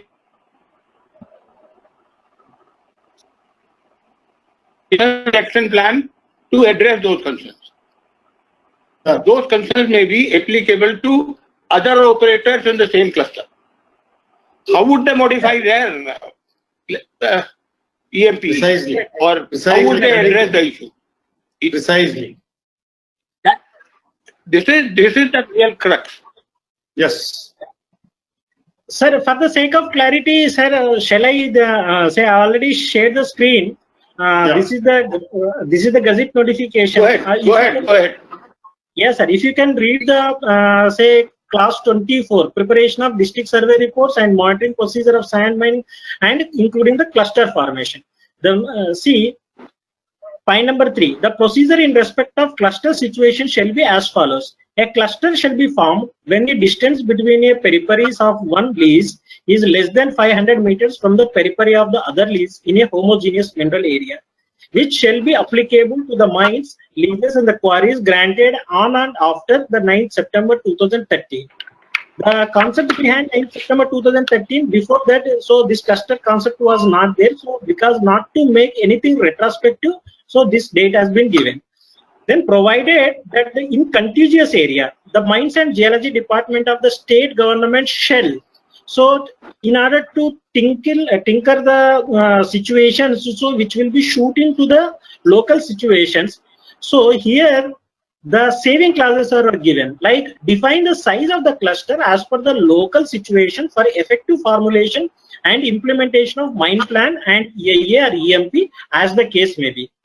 Because see, based on the total mine lease extent, so either it will call for an EIA or only for EMP. So that is why as the case may be as come. Then coming to the prepare mine plan and EIA or EMP as the case may be for the cluster. Prepare a regional mine plan and regional EIA or EMP as the case may be, including all the clusters in the contiguity, and provide for mobilization of funds from the project proponents in predetermined proportion for implementation of cluster and regional EIA or EMP as the case may be. So coming to the proviso clause, the provided further the leases not operating for the 3 years or more than leases which have got environment clearances as on 15 January 2016 shall not be counted for calculating the area of the cluster, but shall be included in the EIA or EMP as the case may be. So coming to this one, the district mineral fund can also be used to augment the fund for implementation of EIA or EMP as the case may be.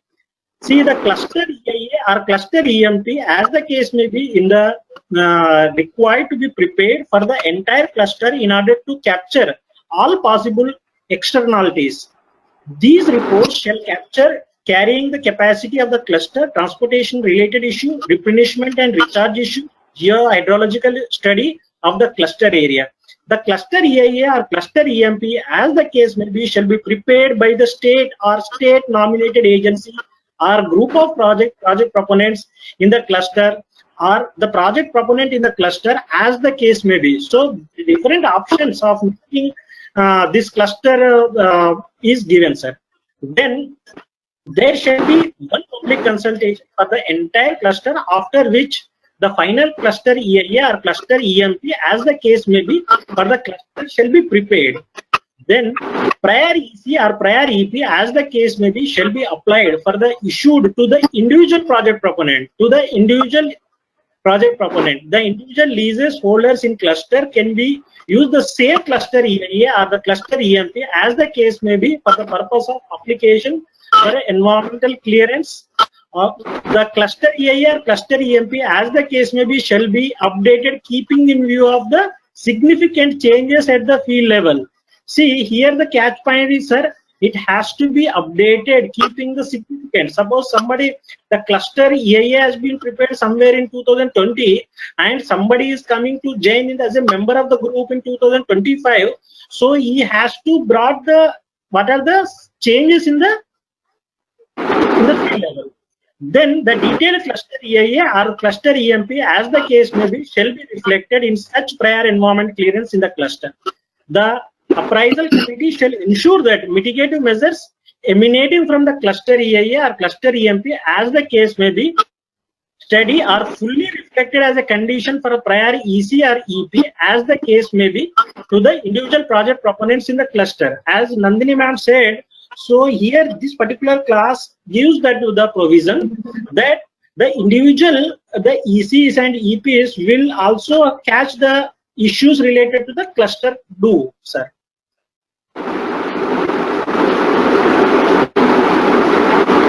Now I'm handing over to Bansal, sir. I think the problem and the questions still remain, but I don't think now we have the time and yeah. Sir, actually, our EIA is primarily based on an individual seeking the environmental clearance. It is still not defined in a regional manner. It is primarily that they need to take an EC and subsequent people can be part of it. It is individuals owners to take the environmental clearance. So such situation will going to emerge not only in the case of mining, but can also emerge in other cases. As we are not talking about accumulative impacts, we are basically superimposing the impact of an individual unit, maybe mining, maybe construction, maybe any other area.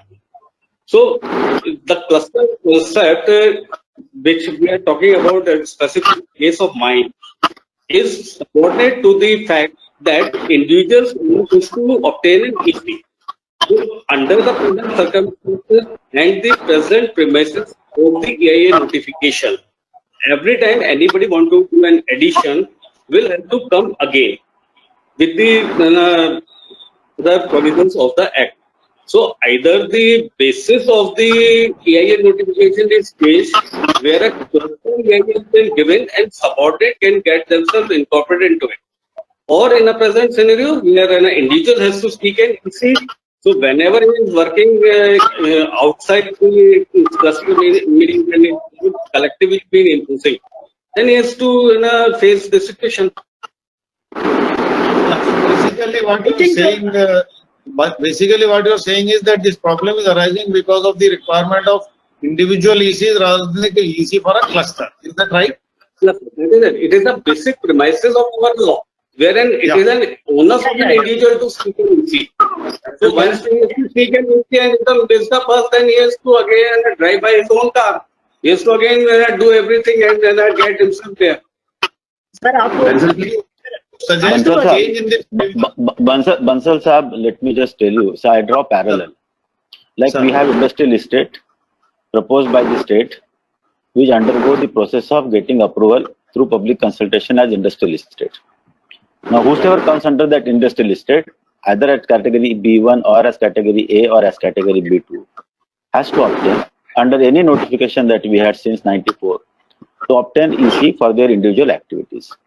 Yes. If I draw that parallel, which has been in operation for so many years, now we are replacing industrial estate in case of industries by a cluster, which will again be a major cluster for mining.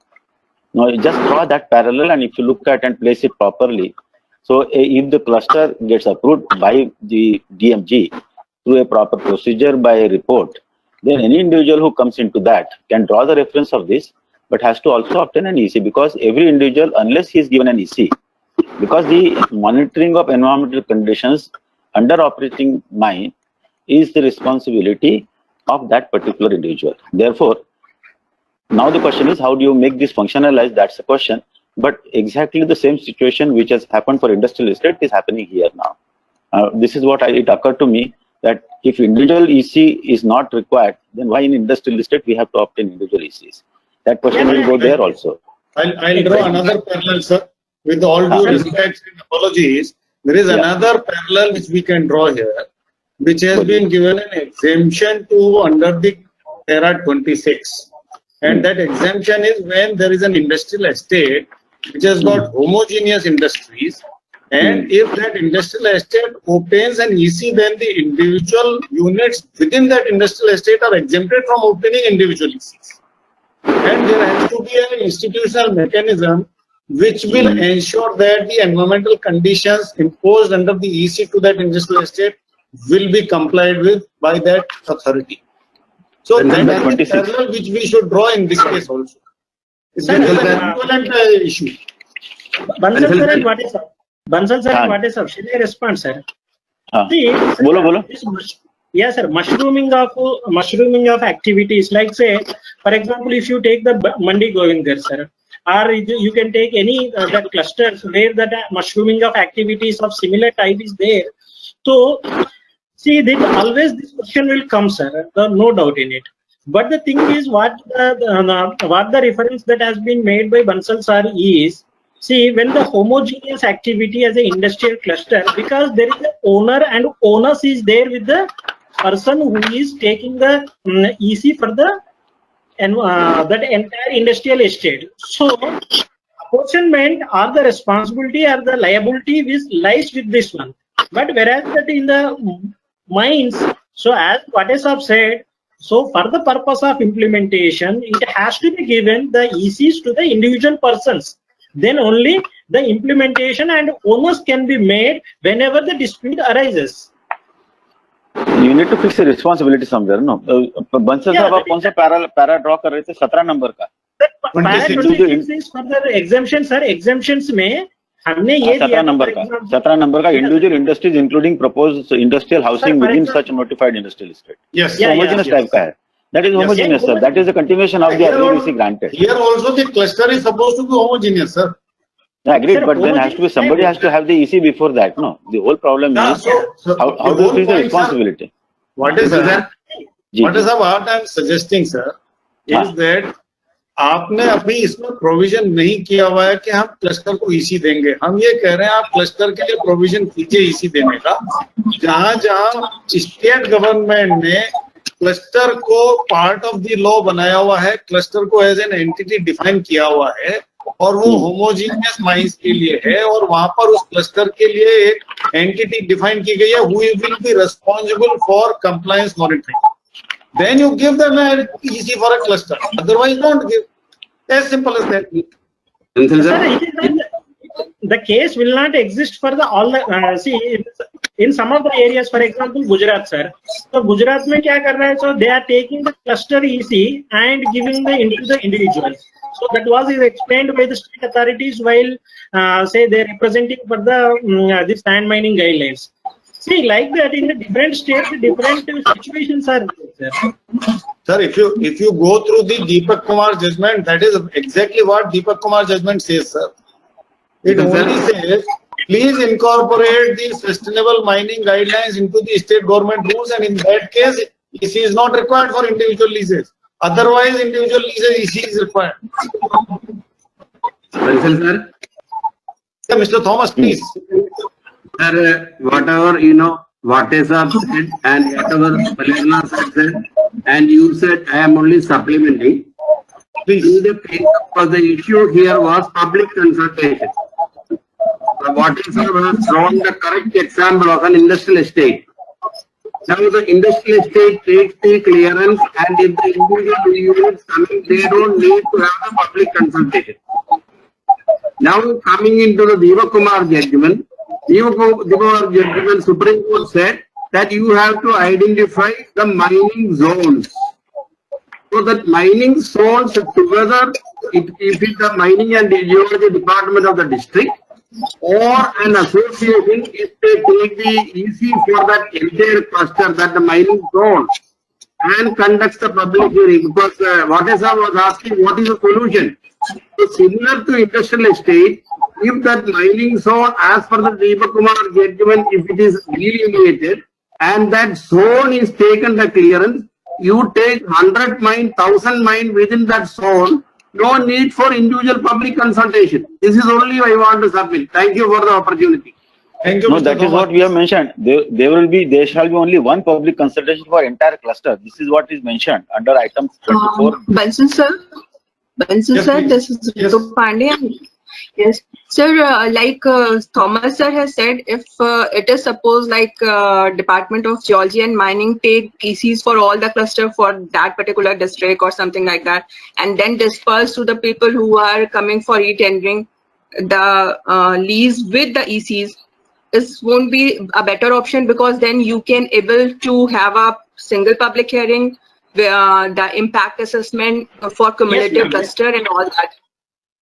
Yes, ma'am. Actually, the intention behind this particular clauses will enable this is the enabling provision to carry out such situations. For example, the state government or the district mines and geology department or any other agency, suppose industrial, the state industrial department, so do take the onus of getting the EC for the cluster, and then they can disperse, say they can issue the ECs to the individuals. So it is only a paperwork.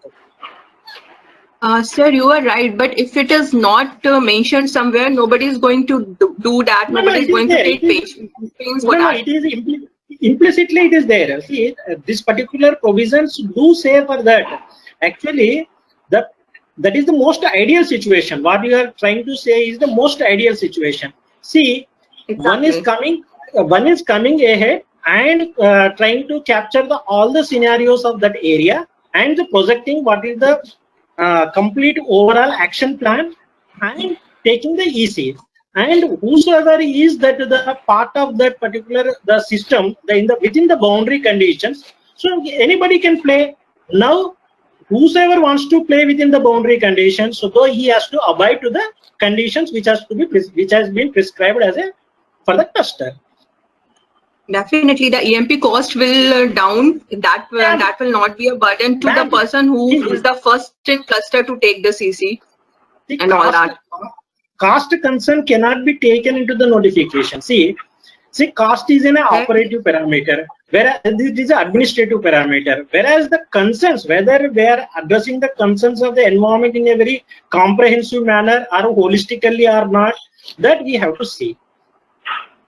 Yeah, definitely. But by the time you are not making the DGM responsible for that, or for say some other government organization, none of the project proponents are going to do that, because they will be concerned only their lease, not the other people on the cluster. So the problem will remain the same. Here the two situations will exist. Sir, yeah. Sir, this is Nandini again. I want to come here. Now, one project proponent can bid a mine for 5 crore rupees, and they cannot spend 5 to 10 lakh rupees for EIA process. This is something like, what is your intention? It is not about the money or the cost. Nandini, It's about intention and priority. Nandini, I don't think it is a question of cost. Let us not even bring the cost aspect into it. It is cost. It is not question of cost. Yes. I'll explain in a different way, okay? And then we will probably close this topic, because there are so many people and so many questions still waiting. What is how I'll take 2 minutes. हाँ बताइए solution बताइए इसके ऊपर क्या है तो suggestion दीजिए. Give a different aspect to the whole discussion.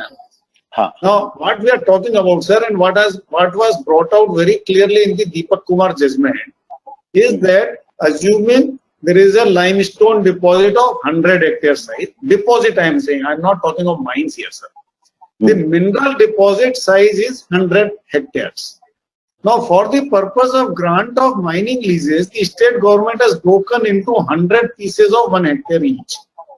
And therefore, we have created, instead of one mine, we have created 100 mines, and now we are calling it a cluster of, let us say, 100 mines, right? as a mining activity, as environmental impacts of that mining activity, I am only saying, let us take 100 hectares as one entity, one geo-environmental entity, and assess its environmental impacts and environmental management plan for the entire activity happening within that 100 hectare piece of land. And even if tomorrow there is 101st mine granted by the Department of Mines and the state government, doesn't matter, because we have already assessed that 100 hectares, what can happen and what will happen and what needs to be done. So while granting the EC for that, the only thing you need to do is to specify and prescribe cluster level conditions for managing that cluster, and maybe specify an upper limit for the production to happen. Within that, the state government is free to grant as many leases as they want without additional EC being required. That is my proposal and suggestion, sir. Sir अभी इस notification में जो मैं पढ़ रहा हूँ under item 24C3C, the cluster EIA or cluster EMP as the case may be is required to be prepared for the entire cluster, as you are saying 100 hectares, in order to capture all the possible externalities. The report shall capture carrying capacity of the cluster, transportation related issue, replacement, recharge, everything, geological, hydrogeological study. Cluster EIA or cluster EMP as the case may be shall be prepared by the state or state nominated agency or group of project proponents in the cluster or the project proponent in the cluster as the case may be. So we have already indicated in the notification that it is the responsibility of the state to do a complete study of that cluster, and within that cluster, whatever number of mines it may come, that state can always give those leases because the cluster has now been considered approved through a proper EIA report with one public consultation. Therefore, there is subsequent. Why the CRs are asking for again and again? No, now they are asking because the notification does not say so. But in this notification, in 2020, public consultation for entire cluster. I'll tell you, sir, what is the problem, sir. Let me tell you the problems with this formulation, sir. We are still not talking about giving an EC to the cluster, and we are still talking about ECs to individuals. Point number one. Point number two, we have given so many exemptions. And therefore, those mines which have been given exemption do not feel responsible for the cluster level at all. How will that contribute, sir? That is the problem which the DMG has to now face and take and sort it out.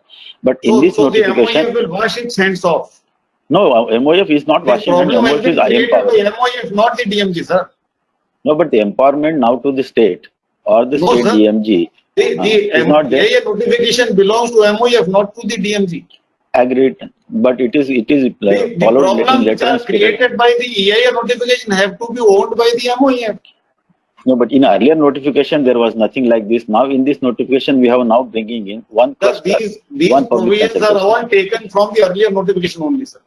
Yeah, but one cluster, one notification is already there in 2013 notification of cluster notification 15. So we now the same thing, sir. It has been only rephrased.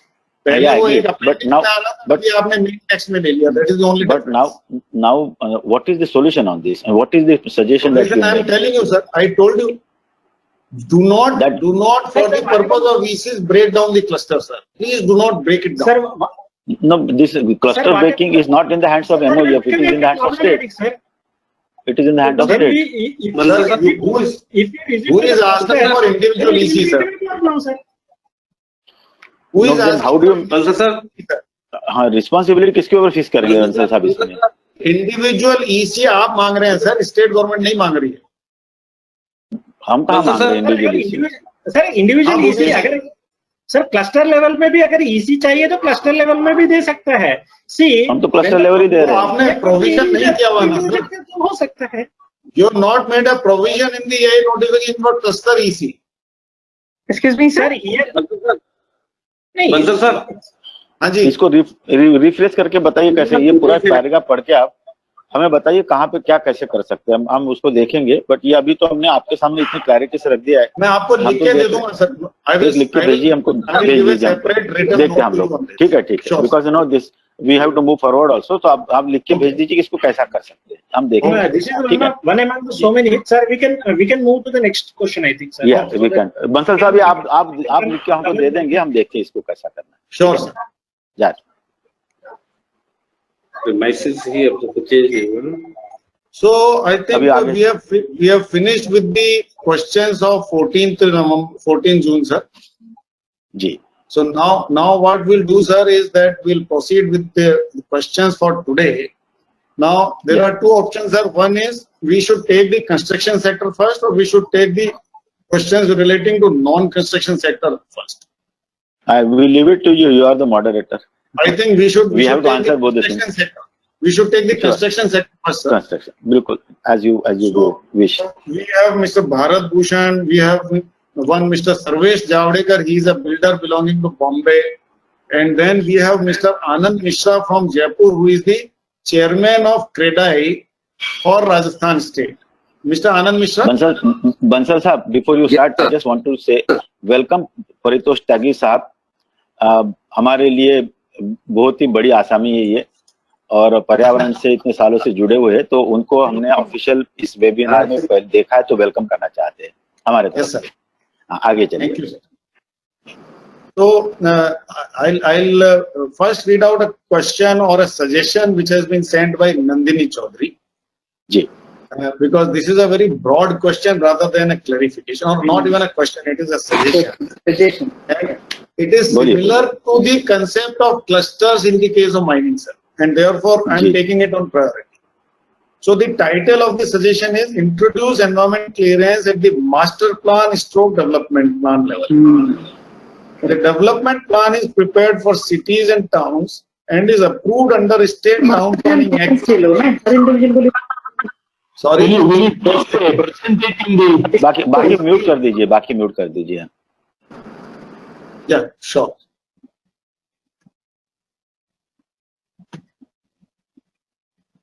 So the development plan is prepared for cities and towns and is approved under State Town Planning Act to guide the development of cities, towns in organized manner. Environment clearance was introduced for construction projects in 2004 and was part of 2006. In approximately 15 years of environment regime on building construction projects, the cities have become non-attainment areas because of inordinate construction in and around cities with environment clearance letter.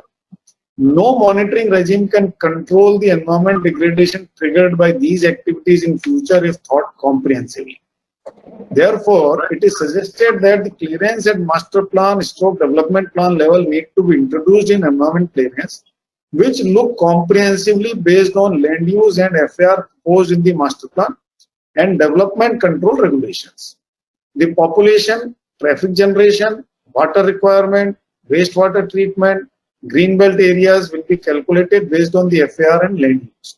This will give comprehensive insights to environment impact on a larger area, and the enforceable and implemented environment management plan will be made for the area improvement during construction, operation and implementation stage. Further, this will become part of sanctioned development plan. Any change in FAR thereafter will make individual responsible, taking clearance under 8A projects within no restriction on built-up area or land area. So Nandini will be able to explain it further, sir. Sir, the question is very clear, and I appreciate that Nandini has raised this issue because this is related to town planning. And in the EIA notification 2006, it was clearly mentioned area development projects, more than 50 hectares. So in the case of a master plan or a development plan, which is for a city, and city area is very, very large, and the master plan is prepared for 20 years period, and have a provision of reviewing after every 5 years or 10 years. And it is the state authority, state government, and under the state government is the development authorities, or the improvement trust, or the municipal corporations, whoever is the body who implements the master plan provisions. So I just made a small correction. It's not calling it as master plan or development plan approval. It should be divided into zonal plans. For each zone, there may be 10 or 20 residential zones. There may be 4 or 5 industrial zones. There will be 3 or 4 commercial zones. If each zone gets a clearance, and that clearance onus is from the on the development authority to take the clearance, not the individual. And then the development authority then, by their own choice, allot the land, and after development, allot the land to different builders, developers, or they themselves develop it. That in that case, it will be a planned development. But the thing is that in some cities where the builders directly purchase the land within the zone or the development plan, and then come to the local body to get the clearance, they ask for a clearance because the master plan or the development plan has not obtained any clearance, and there was no provision. In 99% cases, cities which are basically expansion of earlier cities, whether it is Delhi or any city, there was a master plan, but every 10 years they revise their master plan and make further expansion depending on the projections of the population projection. So it is very difficult to revise each and every time. They just make the revision in the land use plan. This is the question. Otherwise, the suggestion is very good. In the case of new township, this should be implemented. But in the EIA notification 2020, they can make a provision that a smaller area development plan, which they may call it as zonal development plan or a sector plan, should obtain clearance. In that case, individuals will not be required to obtain clearance from the local body or development authority. Okay. Because we merged what was earlier in 2006 into one, that is building construction and area development has been brought into under one clause, that is under 42. Okay, we'll look into this definitely. Let us see. But only thing is operationalization of master plan authority to have this process, because if they refuse to get the EC for the land which they want to purchase and develop and later on distribute it to builders, because they do not want such things to be there. So how do you operationalize it if it becomes a part of it? And what could be their response? That we'll also see from them. They will have to, once it will become the part of the notification, in that case, in case they want to acquire and develop certain area, which is within the definition of a zone or a sector plan or a development plan, in that case, they will have to obtain. In that so this case, will go mostly for area development. Area development has to be brought under area development project. Correct. So, Nandini, you have any further question on this? No, I want to just explain why I feel like so, because when a zone is already been taken without taking any environment consideration, these zonal plans are prepared, then mostly the area, the land use are being decided whether it is a 10% or 12% of green belt, or whether they are protecting the rivers or they are channelizing the rivers, or first order drains will be just destroyed and building will come up. So such things, if we want our cities to be livable and it non-attaining, so that population and the carrying capacity of those zones can be defined, and then protection need of the cities, the major environment feature of the cities, can be protected if these zonal plans can be brought under the EIA notification. Yeah, as of today, there are hardly new towns like Noida or Greater Noida who prepare their zonal plans or sector plans. Otherwise, no city ever prepared the zonal plans. They just prepare a master plan and start the development of the city. That's the problem that we are now facing, that in each and every city, you will find a lot of traffic because they have not made any proper studies also. Right, sir. And sir, because my intention for bringing in the master plan, even if it is for 20 years, like we can define what would be the pollution load, like we have defined for industries, we can define for the city also. Like for 20 years, what kind of pollution load we are expecting, what kind of population. But what happens whenever the pressure comes, FAR got changed without anything. So whatever the EIA notification comes or doesn't work or work, it actually never benefited the city environment at a large. So that is my purpose why I wanted to have master level clearance and say this city is designed for this much population for so many years. Maybe within 5 years we will change. We will come back and say look, we have changed the FAR, now the population size will be this.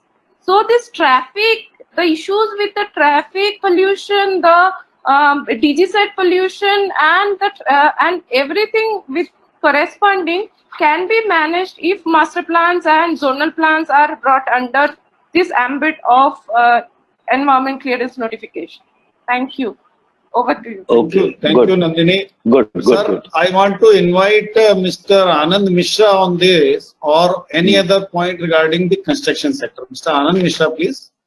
Thank you, sir. First of all, I would like to correct, I am not the chairman of CREDAI Rajasthan. I have been nominated by our president, Mr. Sunil Jain, to speak on behalf of CREDAI Rajasthan. Okay. So, thank you for inviting me, sir. And basically, the draft EIA notification has been articulated very well, and it is, heartening to see the way this discourse is happening, and all the points are being discussed. So it's a very welcome step, and it is also heartening to note that the way you have recognized the green buildings projects, because it will certainly encourage better buildings, better environment. So my first point is in reference to corporate environmental responsibility. Now, sir, particularly in cities, what happens ki, a certain budget is provided. I've also seen it, you have to spend this much on corporate environmental responsibility. Now, those things are actually, not possible for most of the developers. Number one. So, I have two suggestions. There is already CSR responsibility. So people must be, the companies or the developers may be allowed to, spend the money in whatever, norms are specified by the government for CSR. So it may not be, because for smaller developers, it is not possible to spend to develop things on environmental at that level. And also it should be CER should not be implemented on affordable housing projects, because the as such the developers have to sell at a very restricted price. So this cost 1% CER cost actually increases the cost, and ultimately the burden is shifted to the occupant.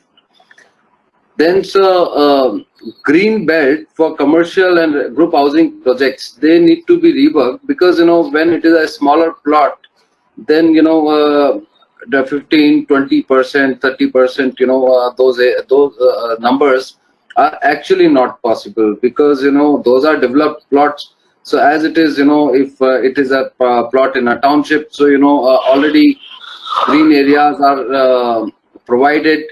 So it is, it should be restricted to 10% in housing and commercial projects. Then one point is project appraised for EC should be exempted from State Pollution Control Board permissions, consent mechanism, because there is here a larger permission is given, and more stringent norms are implemented here. Then why should one person go to another, do the same process all over again with the state board? So if there is EC, then the State Pollution Control Board permission should be avoided. Then validity of EC for 10 years, it's a welcome move, but in certain circumstances where the project doesn't start or it starts late, so there should be an automatic extension for at least 5 more years. Then one suggestion, this comes from my personal experience and experience from shared by fellow developers also. What happens, the so-called experts, who are there in the expert committee, they come from different areas. So now what happens is sometimes, you know, some expert, for example, someone who has who comes from, let's say, town planning department, who's been approving, you know, projects at Nagar Nigam or JDA. So, you know, these people, they instead of, you know, talking about, because, you know, there are no norms specified for you know, no conditions, probably this is what I'm at least not aware of. The conditions are not specified for the consultants about their scope of functioning.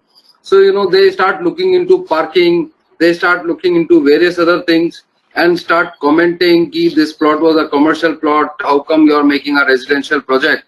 So, you know, these things create confusion and unnecessary delay in the projects. So, sir, the scope of suggestions from the expert committee, their scope should also be fixed. The areas where they can intervene or they cannot intervene. Then, sir, about the timelines. Timelines, now the timelines have been reduced to 90 days.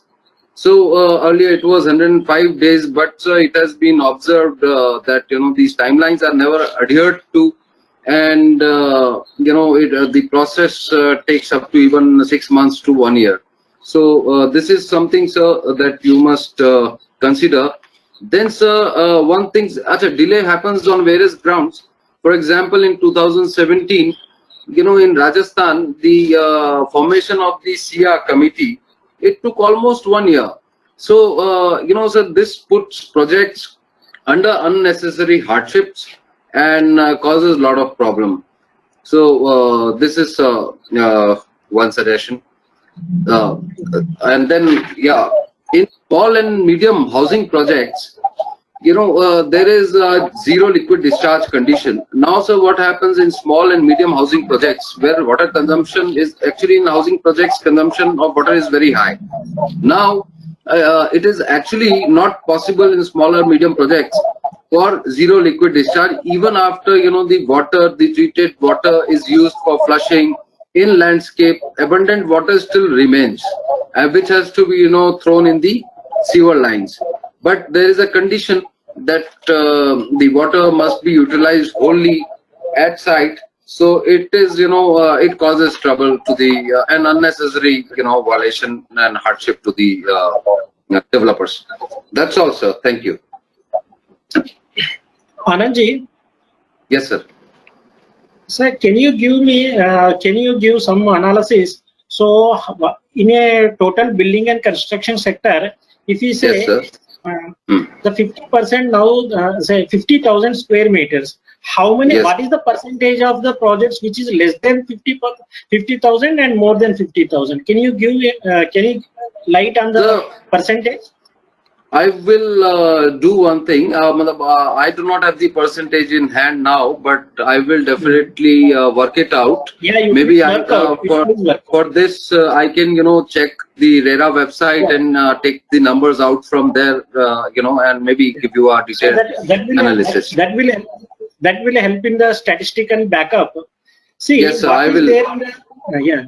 See, what is there in the new notification? See, 20,000 to 50,000 square meters now brought, yes, under the B2 category under the environmental permission regime. Okay. Yes. See, environmental permission regime, if you see, say whatever you are talking about, the say 90 days and 100 days, everything now has gone now. See here, what is that B2? Say there is a system. The Parvesh portal will have a online system. You have to fill up those system. Once that the regulatory authority accept the digitized EC will come out. So how much time you expect? It is not more than 15 days or so.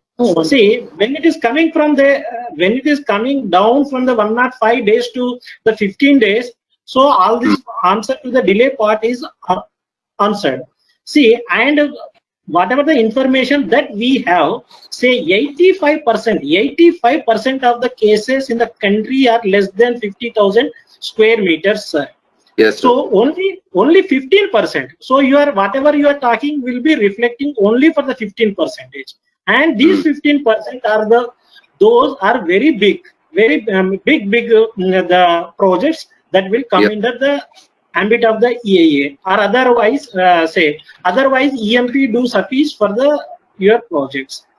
The coming to the regarding the CR and all, say every sector has got their own concern, because see, one receipt has come, say the HPCL, they converted from the BS4 to BS6, so they invested. So that is also for the environment friendly. The coal mining people say that so we give that 90% of the coal to the the power, and the power normally in the most of the state government they give the free. So CR is not applicable for me also. Then see, the end use may not be the criteria for the any CR purposes. Of course, this is not there in the EC EIA notification. Anyway, that is a separate guidelines. Here only the enabling provision has been given. Or otherwise, when you appreciate that 20,000 to 50,000 coming under the permission, most of your issues are automatically get solved. Well, sir, I would let me just intervene one, that when you say automatic permission, it is environmental permission. In that case, will that be exempted from obtaining the consent to establish and consent to operate? Because under water, yes. Whatever is there. Under EC, when you issue the environment clearance, the pollution control boards, they say that you have to obtain under air and water act. Sir, consent to establishment and consent to operate is the requirement under the Act. Okay, so which is under Air and Water Act. So how come to a notification last time? So in the 2016, a notification has been issued for the amendment in the building bylaws provision, where that it has been written there is no CTE, CTO requirement of CTE, CTO for the building and construction project based on the one of the Delhi High Court judgment. But it was passed. It was passed, and they said that you cannot done away any requirement of the law of others through a notification which is issued under through another law. So that is the one. And if you see the legal sanctity also, see the environment clearance is a requirement under third level legislation. That is the notification. It is not even subordinate legislation. Whereas the consent to establishment and consent to operate, what you are talking about, which is of very single component, is brought out under the Act itself, Air Act itself, under Section 21 and Section 22 of Air and Water Acts. So the requirement under the Act cannot be done away with a notification unless and until these three acts are met or the Umbrella Act is made. Of course, in a due process of the time, due course of the time, it may happen. But in the present circumstances, the act which is in vogue, this cannot be thought of. Will it not be possible to bring in within this notification that once a person applies for a permission within the up to the 50,000 square meter of the total built up area for a building construction, their consent also be obtained at that level, and a single permission can be issued after 15 days or maybe a little more time. So because the builder will not have to run from one window to another window to obtain the clearances. Sir, you are making it for green building, you are doing it. Why not you start doing it for this purpose also? Sir, Bharat sir, the problem issue, the issue is the legal one. See, every time whenever the attempt has been made by the ministry, it has been kept aside by the Delhi High Court, sir. So as of now, it was attempted 4 times. All the 4 times it was crashed and kept aside. It is very easy. It cannot be possible. Yeah, so I think Mr. Anand Mishra will move forward if your queries are. Yeah, my queries are done. So thank you. Next, I invite Sir. Mr. Bansal. Sir. His other point of clarification was regarding this OSR. Like hello, 30% or 20% or hello. Am I audible? Yeah. So his another point of clarification was regarding the open area or the development of green area and green belt, etc. in a small building sector like in 20,000 or 30,000 square meter area. But that, again, when we consider that, basically town planning department gives a prior approval for the total building. So in town planning itself, I think they are also marking out some of the open area which has to be mandatory provision. So in that event, now seeking that environmental committee enforces maybe 30% or 35% of open area and then green area, then plus green belt, etc. Which ultimately it will coincide with the state government's, that is town planning department's requirement basically. And in fact, in many of the cases when we have dealt, you see, I was part of Infra 2 committee for about 3 years. So when we dealt with the building cases, we have said in many cases, as per state government's norms, that is the town planning department of the state government, whatever they propose, the open area and the green area to be provided in a building complex, we have said you can go ahead. In case, if that percentage is less, then only EAC prescribes you have to leave 33% or 30% over and above the built-up area. But normally, if you look at the statistics, in any building complex, a plot area and the built-up area, there is bound to be certain percentage, not less than 25 to 30% open area. So in that event, seeking exemption under that by specific EAC may not be possible. That is one thing. Number two, under National Building Code, we have said 1 tree per 80 square meters be provided. That is the green belt we have asked. That is the statute. So in that event, it is not that, it will tantamount to more than 5% or 7% of the total built up, total area, plot area. So that is my submission. Okay, sir. Thank you. Shall I move to the next, sir? Yes. Okay. So Hello. I think we have Mr. Bhunesh Mathur with us, who is from the State Pollution Control Board, Rajasthan, and who has a lot of experience in the construction sector projects of EIA. So I'll invite Mr. Bhunesh Mathur to express his views on this subject, please. Sir, good evening, sir. So I am Bhunesh Mathur. Hello. So I am Bhunesh Mathur. Sir, what I have felt in my area with the state board is, and about the environment impact assessment, that there is a somewhat confusion between what is pollution control and the role of state pollution control board and what is environment impact. While we are dealing with an environmental impact, it is a regional subject. I don't believe a single project proponent, especially who is dealing in a project sizes between 20,000 to maybe 150,000 square meter or so, is in a position to talk about the impacts and mitigations. They can only be talking about minimizing the use of resources or putting up compensatory things, which they're anyway be doing. So what we are talking about when we're talking about an EIA of a building construction project, we are talking about key water consumption. What I have seen, at least in case of Rajasthan, and Anand will go to, I think, second me, that your water consumption, one committee says, no, 135 is too high, we will allow you only 90 LPCT, or somebody is saying recycled water should be of certain percentage, which may look good on reports, but it's not implementable.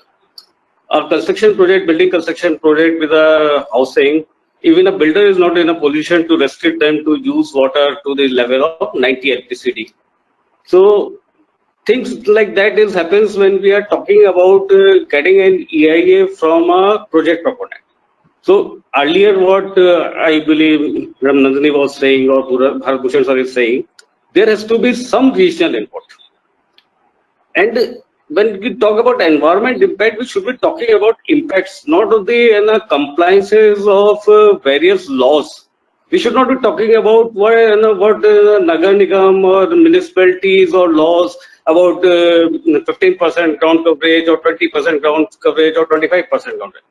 It should be the requirement of that particular region, how much green area we require, how much soft areas we require, how much concreting is permitted. So that the real issues of environment, which is like heat island effect, rainfall pattern changing is involved, or wind movements are involved, can be addressed to. Water consumption at the regional level, we can always say how much recycle or recharge should be go into the, so that water table is not depleting. Can a single project do it? I don't think so. And whatever it is being done in a project is already been mandated through the regulatory mechanisms of the development authority. How much water can they draw? How much green area they need to have? How much water harvesting structures should they have? There's no point even duplicating that. So EIA should be done on a regional level basis. There can be particular implementations which may be true for the builders, which they should look into implementing. And then the same thing is what I can understand why Anand said that after EC, consent to establish and operate should not be done, because the way their EIA is being treated, the way Pollution Control Board is treating, he's getting a similar treatment. Then a builder is right at this end to say why a duplication of a thing. Whereas mandate of an EIA and mandate of a pollution control is an entirely different thing. Let's set apart what the Act says. Act is definitely mandating, and working in a board, I can very well say that an EIA notification cannot supersede EIA Act and Water Act. But the thing is not only that. We have to give a different treatment to both the things. Why should it be asked for an STP designed by Pollution Control Board as well as the EC committee? EC is to look into the impact. What is the treatment level should be there so that the groundwater contamination doesn't happen, or a surface water is not getting contaminated. What is the carrying capacity of the water resources over there? Treatment mechanism is always been regulated by the PCB. So what need to be cleared is the treatment. Now coming back what was discussed earlier also in case of mining, regional clusters. I definitely agree that once a cluster is given an EC, a secondary EC should not be asked from a individual unless until they are deviating from the permitted norms. Same is with the industrial cluster. So Bhushan talked about a zonal mechanism, which I agree to a larger extent. Only to the deviation which I will like to have initially is that region should be of the say homogeneous thing. So if we are having a zone, we may have a zone for a residential area different and for an industrial area different, so that the treatment can be same. So what I initially also said, the premises of the EC need to be changed. We should not be looking at impacts by an individual can only be significant in some sectors, maybe cement industry, maybe metallurgical industry, maybe a power industry. But in a lot of small scale industry, the impact will only come when there is a cluster. An individual unit cannot make that much of an impact which they can really be able to mitigate. While we were talking about mines, everybody was saying about 1 crore and 2 crore and 5 crore. But I have seen mines which are only 50 hectares. No, sorry, not 50 hectares, 50 square meter. They cannot have a pit size properly. They cannot have a plantation. They cannot have a stacking. So only if the regional thing is given to them, it can support. Same is case of in a building project. Then again, what I have seen in the EIA notification also, this premises is on lot on the baseline study. But my understanding is that the present way of dealing with a baseline doesn't give a reflection on a true picture. Why we need to have a baseline study of 2 adjoining projects simultaneously? Why can't, once a cement plant is granted an EC, the report prepared by it, which includes a baseline study and superimposition of their impact, and make it in a public domain? Next project proponent can use that baseline for superimposing its impact. Maybe some sort of validation can be done. At present, I have seen there are two cement plants coming up in the same area. Both have got the same baseline study. Both have done their superimposition and come to the conclusion that the impact will, after impact, this will be the baseline conditions. But both has not correlated each other's. So my view would be ki not to ask every proponent to go to preparation and collection of baseline data for a whole year or a 3-month or a 6-month period. If a region has developed a baseline which has been approved by the ministry after being superimposed by that particular project, that should become a baseline for another industry. On the one place, it will give us a more realistic picture. Secondly, we will be able to reduce the time of the environmental clearance. The major period is baseline collection, which is also true for a building construction. We are not asking building construction for the baseline study just because we are linking upon Appendix 2. So if we think that the building construction project do not give any impact, there is no point even asking them for an EIA. And if we think that they contribute to an environmental impact, then they should be given a different treatment. So I think lately what has happened is in last 4-5 years, we have covered almost everything on earth under EIA. Whereas initially in 94 to 2006 or so, EIA was related to the projects which were significantly directly contributing. So by 2013 or 14, an SC committee in Jaipur used to get 13 to 15 projects or 18 projects a month, and they can deliberate for 2 hours and 3 hours on a single project.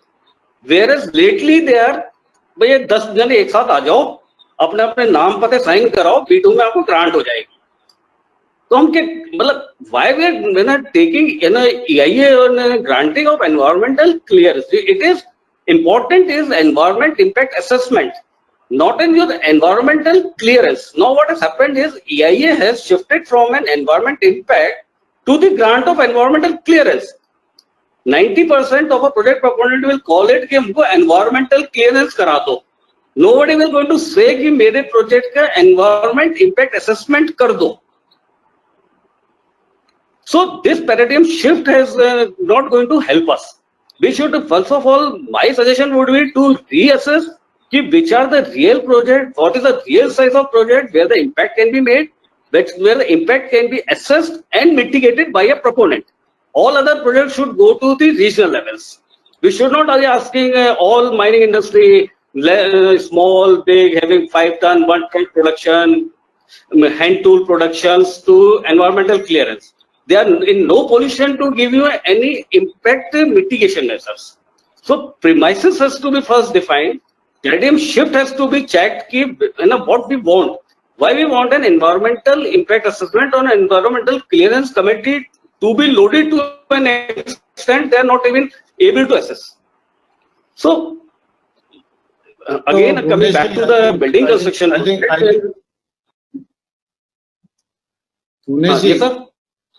In case you are finished, let's give a chance for somebody to respond to you.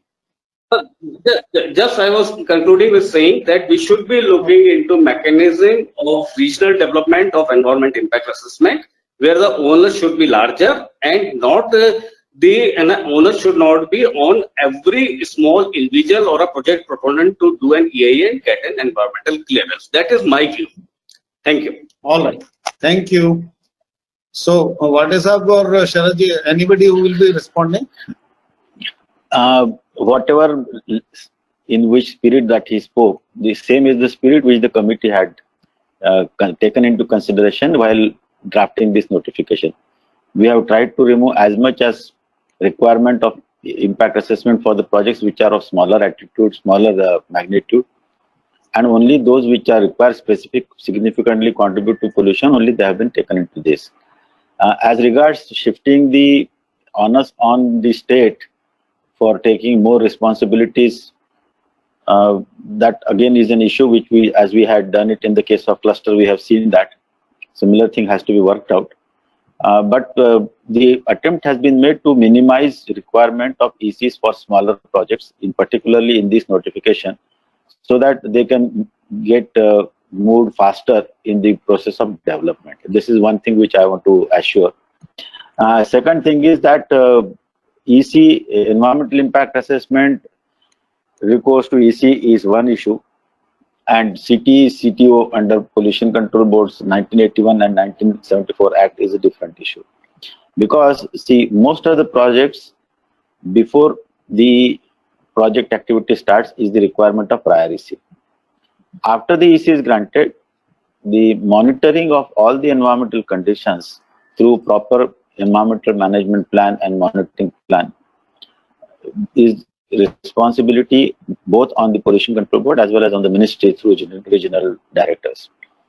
Therefore, this will be required always to see that there is a double control on the project activity, that they follow all the proposed environmental norms and which they have committed while obtaining the environmental clearance.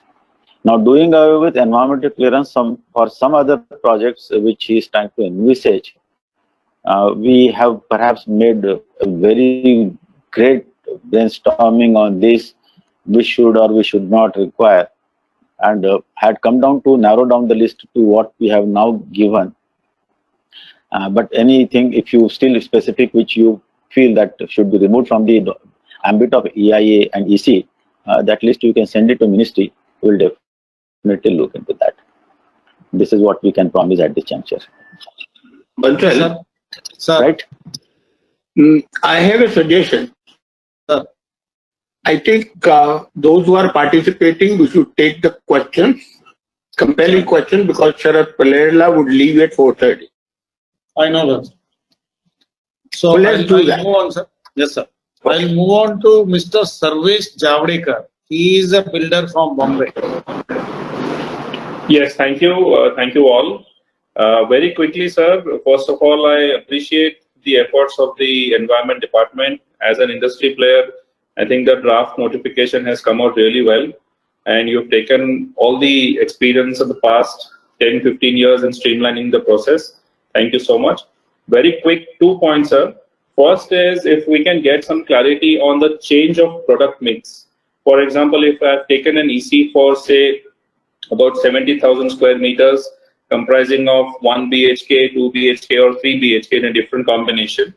And if due to market conditions, if I have to change my product mix, because nowadays the market is also very volatile, then if I am not crossing that threshold of the built-up area, then do I have to take EC or no? Or if that can be added, I mean, that particular point can be a little well mentioned in the draft.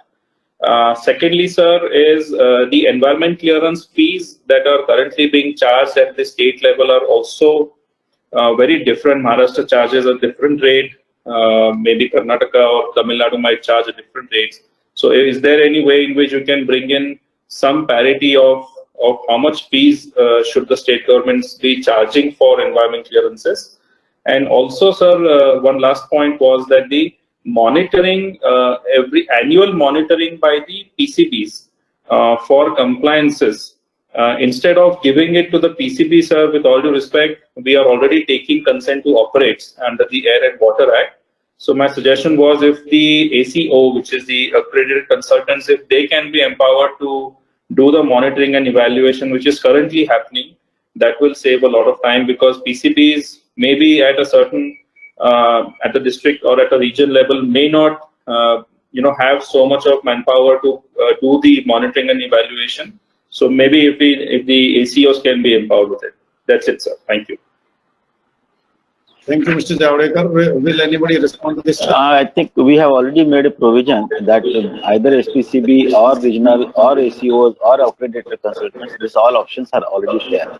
I think that option will be available to all of you. It's already there, sir. I'll request everybody to mute their audio, please. I think the question is that not the total built-up area is not changing. And he's changing 1 BHK, 2 BHK, 3 BHK. It's the number of units. And number of units means number of persons to be living in this. So in case the population size increases within that complex, I will respond to that, sir. Total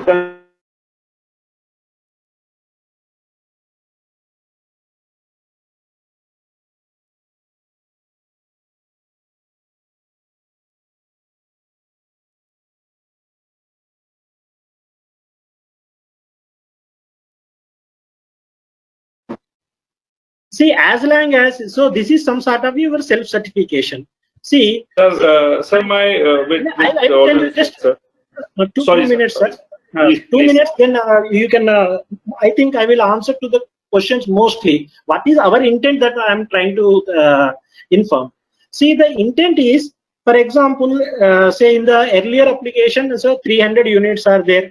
In the change in the product mix, you will be having more than 320 units within the same area. Okay, so 20 units or more. For these 20 units, say there will be increase in the your material consumption, and you may be coming with the EMP in that particular, uploading the EMP. So what are the additional requirement and what is the additional measure that you will be taking there? So we are respecting, because as long as your boundary conditions are the same and you want to play within the boundary condition by tinkering this and considering the environmental perspective. So that is why class 16(1) slab 1 and even class 16 slab 2, that is up to 10% increment. Say if you want, say for example, say 50,000 square meters, sorry, 40,000 square meters is there. So if you want to go, say 42,000 square meters, okay, so that is also well within the 10% now. So for that also slab 2 is there.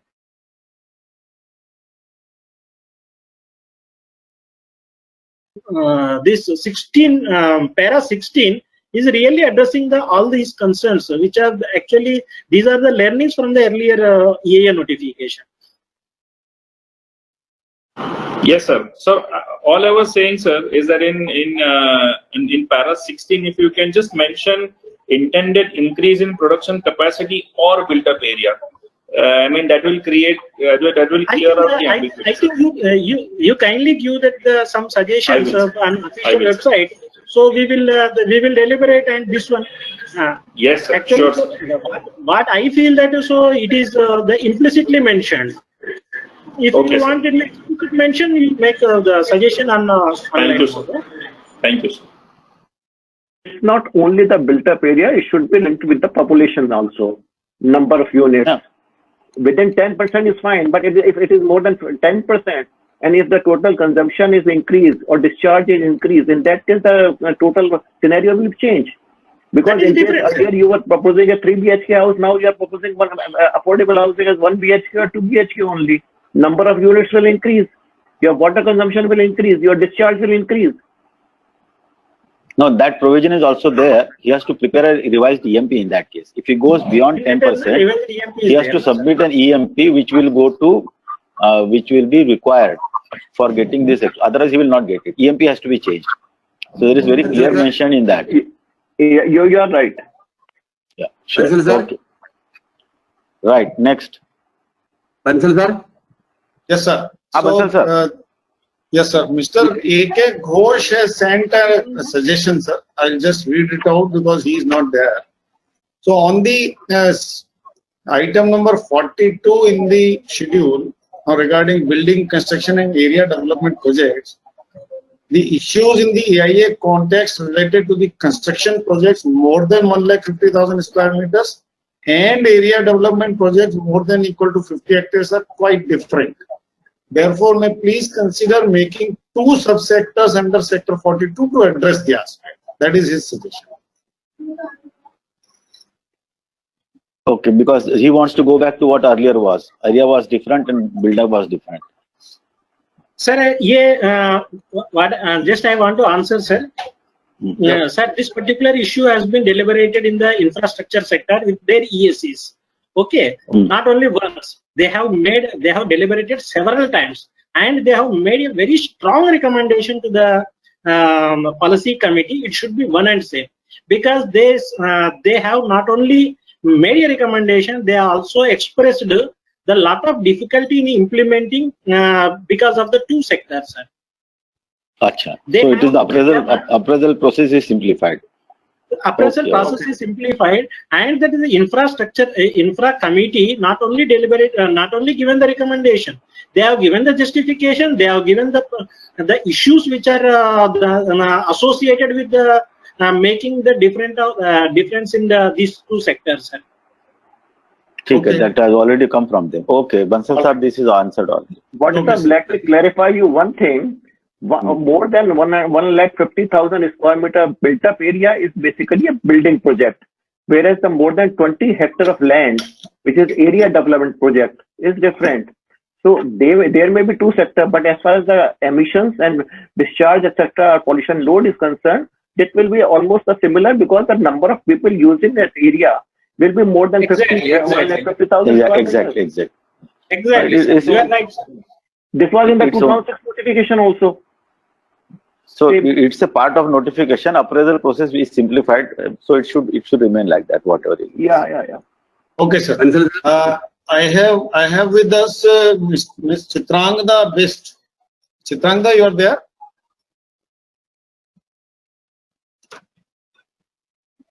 Chitrangda? She is into sustainable building, sir. So just to have some perspective from her. Chitrangda, please unmute your audio, please.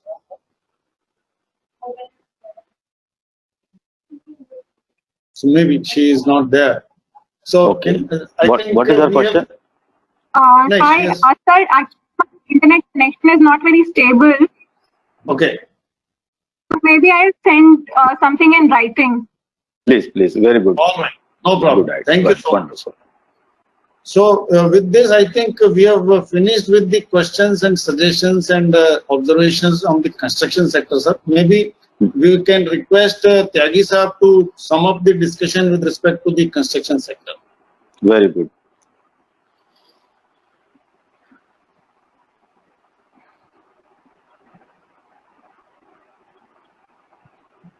Tyagi sir offline हो गए क्या?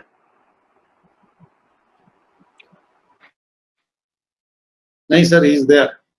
He has unmuted his audio. Yeah. But he can listen to you. Yes, sir. Well, I thank you for giving me an opportunity to speak, but it's not very fair to ask somebody to sum up when you had not warned me to do so. I'm With glad your experience, you don't need any forewarning, sir. Well, I listened to all the presentations regarding construction sector, and I was very pleased to hear what Mr. Bharat Bhushan had to say. He and I were colleagues in the appraisal committee together for quite some years. I think the question of civil engineering and architecture are a bit intermingled, and they have to be emphasized quite well. And therefore, the suggestion made by Mr. A.K. Ghosh that area development and building construction, they could be separated, and they could then be dealt with more clearly. Much of the discussion had been on mining sector, particularly the clusters and what happens to clusters, what happens to someone who comes later, etc. Mr. Wate will remember that we worked together on these clusters and gave certain definitions which seem to have become sacrosanct. They are now more than 5 years old, certainly, and it may not be a bad idea to look at them afresh, because there are so many comments in this particular sector. About buildings, I have personally a view which is difficult to explain. But the thing is, we look at projects as buildings. We look at area development as cities. In between, there are habitats. And those habitats are a bit represented by housing estates of large size. But housing estates of small size are also not habitats. So there should be an effort to promote through whatever way this notification can the idea of habitats being formed in which collectively the wastes can be handled, and the requirements for health and recreation and safety and many other factors that are not looked at the moment could be considered. And the ways of incentives are very well known, but I am not very much in favor of those ways. One of the way was that if you have a green building certification from Griha or someone else, then you can have a higher FIR. And that actually negates or offsets all the advantage that could have been gained. So incentives should not be in the direction of giving away what has been earned, but consolidating what has been earned and showing the benefit of moving in that direction for the benefit of society or section of society concerned. Offhand, I think this is the best I could do. Thank you very much, sir. Thank you very much. Good. So we'll move on to the general questions, sir, now. Yes, yes. And one Mr. Pragatishwaran from Prod Air Products has asked a question whether a project which has been challenged by the public, even after the EIA is reviewed and accepted through permits. So I don't think this is a valid question because these are under different acts as already explained earlier. Yes. So yes. we'll pass this question. Next is a longish kind of questions or suggestions by Mr. Pradeep Singh of HZL. Mr. Pradeep, if you are there, you can explain them quickly. Pradeep Singh.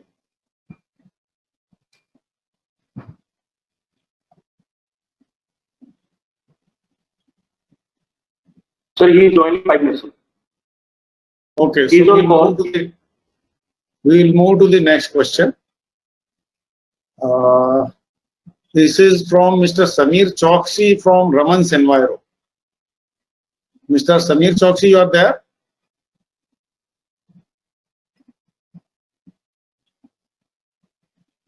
Mr. Samir Choksi. So I'll read out the question.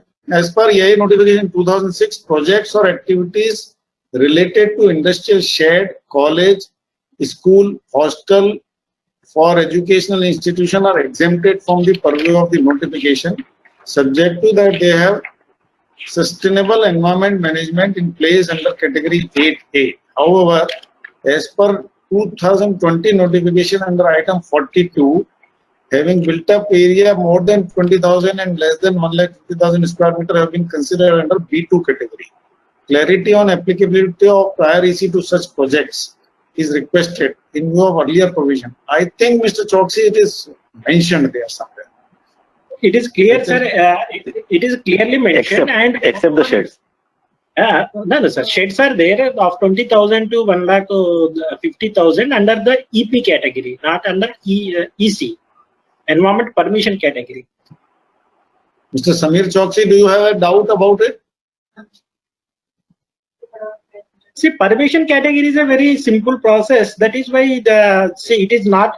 See, earlier it was exempted, but they need to follow the sustainable guidelines. Here, what we are asking is you register on the portal and you will be appended with the standard conditions. It is other way around. Yeah. Okay. So I don't think there is any doubt here. So we'll move to the next. So one Mr. Sanjay Thorat from Gopalpur Ports, he is asking something about validity of EC and extension of validity of EC. Mr. Sanjay Thorat. Good afternoon, sir. Sanjay here. Yes, Mr. Sanjay. We are in an infrastructure project developing port. Initially, what is in 2006 notification validity was 5+5 years. In 2013, it was the validity was of 5 years, and in the 2015 notification, it was 7 years validity plus 7 years extension, and in 16 notification, validity was 7 years and 3 years of extension period. But in draft notification 2020, it is a 10 years validity period and no any extension period for that. And So what's your suggestion? Yeah, What's I will your answer. suggestion? No, let's ask what is his suggestion? So what is due to this COVID and other natural calamities, infrastructure projects are getting delayed, and there is no any provision in validity extensions. Okay, sir. In the principal notification, it was 5 plus 5, and subsequently it was 7 plus 3. So every time it is 10. Now we are proposing only 10 years. So the COVID is a most unprecedented situation. So this is not say a regular FI and force majeure condition. And if you see the 10-year time is a decade time. Say in a decade, or see the in a lifetime also can be there is a say if we increase to the 15 years, why can't be 20 years, why can't be 50 years, why can't be 100 years? See, the decade time is a very large area, large say huge gap, and after 10 years if you want to take the environment clearance, what is the procedure? So now we are making the process simple and the streamlined. So in the given condition at that time, with the changed scenario, one can take the environment clearance. So for River Valley projects, you are giving 15 years project, and River Valley, see, River Valley projects in say if you take some projects like the Polavaram or some other thing, wherever the mega irrigation projects are there, where it is spreads in a very 2 to 3 states. And so that is different, and this is different. And if it is suppose say something is happens, we have to bring those also into the 10 years. See, 10 year is a very big period. That is a 1 decade period. So in a decade, definitely demographical area development and lot of counter activities that will be developed in the area. So competing users will be developed. So that the baseline scenario that has been projected at the time, and after 10 years, definitely there is a changes. That is the major the intention. Okay, sir. Sharad, we can just tell him that we have merged all those what provisions were there, and there is no extension of validity now. Yeah, you have to get that's all. There's nothing. Okay, sir. We'll move to the next, sir. So Sanghamitra Das and Umesh Singh from Vision Tech Consultancy. So they are talking about the strategic projects under clause 22. Post facto approval of violation cases made easier. Project proponent needs to submit bank guarantee equivalent to amount of remediation plan valid for 5 years, but this will not reverse. So I don't think there is any question about strategic projects. He is saying central government can declare any project as strategic, shall be placed in public domain. Now, I don't think there is any question here. Okay, nothing to do with notification. Sanghamitra Das and Umesh Singh, are you there? No, I think what I am understanding, what I understood, sir. So even strategic projects also do place in the public domain. See, strategic projects is a very secret projects that has to be for the country's security. So if we want to, even now the question is coming with the recent escalation of the tensions in the China so even see the appraisal of these projects, strategic projects, also there is a possibility of the flowing the information to the counterparts. So when there is a security and there are a lot of other the integrity is involved, so there is no question of disclosing the information to the general public. Yeah, good afternoon, sir. This is Umesh. Actually, I'm having some connectivity issues here. Okay. The thing I wanted to know is if the center is declaring some project as strategic, so how will it be appraised? Like it will go as per the normal procedure, as per how the EIA is carried out. It will go in the normal procedure only. Okay. But these strategic projects would say the information related to these strategic projects will not be disclosed to the general public. See, once it is there in the website, so the counter countries can also take the information. That is the only the concern that is there in the notification. Of course, now in the present scenario also, the information is not in the public domain in the present circumstances also, but it is only explicitly mentioned in this new notification. Okay. And can you explain your second question also, Umesh? Regarding Yes, this second violation question cases? was some violation cases, sir, as discussed earlier also, that it has been made that some bank guarantees and all, it can be, the violation cases can be again readdressed. So my question was, if it is about to be readdressed, then if the deterioration that has already been carried out for that project, will it be good to again reconsider that violation project? No, your question is not clear. Because I'll explain to him, Umesh. The basic idea is that appraisal of a violation project will be done only subject to payment of the penalty and the remediation cost, and it will be cleared only if it is environmentally acceptable. Otherwise, it will be rejected. That's made very clear within the notification. Okay. Okay, sir. So only if the environmental damage can be remediated, can be readdressed, then only it will be appraised and cleared. Otherwise, it won't be appraised and it won't be cleared. That's the basic idea behind this. And it is made very clear in the notification itself. We'll move to the next, sir. Okay. Rujul Bhatt from Precitech Laboratories. Rujul Bhatt, you are there? Rujul Bhatt? Yes, sir. Good evening, sir. Okay. So, can you explain your questions quickly? Sir, my first question is related to the production of carbon black. Earlier in the earlier notification, it was included only under petrochemical waste processing. But in the new notification, it is also a part of petrochemical complexes. So, I just wanted a clarification. What sort of a process is covered under the petrochemical complexes and what is under the petrochemical waste process? It is only regrouped. To my understanding, it is only regrouped to that particular category, or otherwise nothing. There is no change in the earlier and present. But sir, then my question being, because I am accredited for petrochemicals based processing, yes, and accreditation aspect. See, once this new notification comes, the QCI will also align with the accreditation with the regrouped category. See, there are several other sectors, other items are also been introduced as a part of this notification, and then there is a lot of activities that are brought under the B2. See, there is a need for say revisiting the scheme of the NABET. I think they will carry out. That is not an issue. But sir, then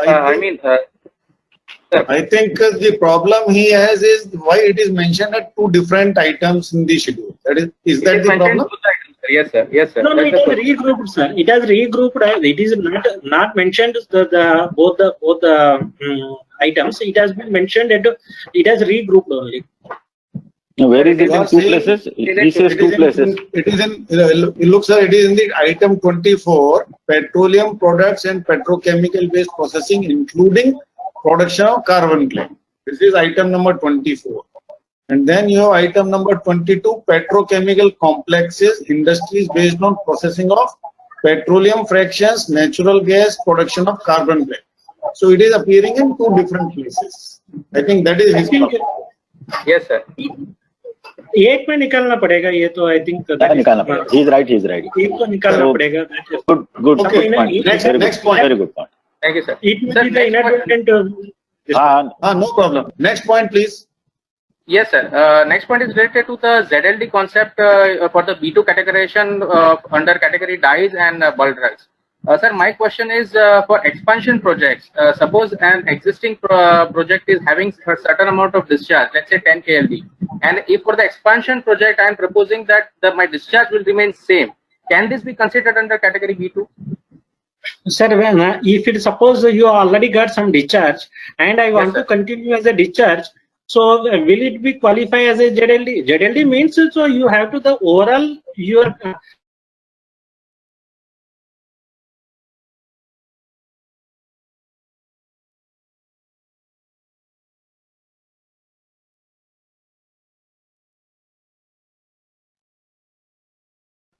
No, not within this, sir. I mean, it is clarified. If my only question was, if my expansion is for no increase in additional discharge, is it to be considered or not? But now the sir has clarified the entire project in entirety has to be a ZL.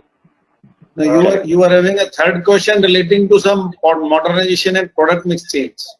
Yes, sir. The question was earlier there was no requirement of going to the committee for change in product mix. I could just simply get a no increase in pollution load certificate and obtain an CT from SPCB as per the amendment in 23rd November 2016.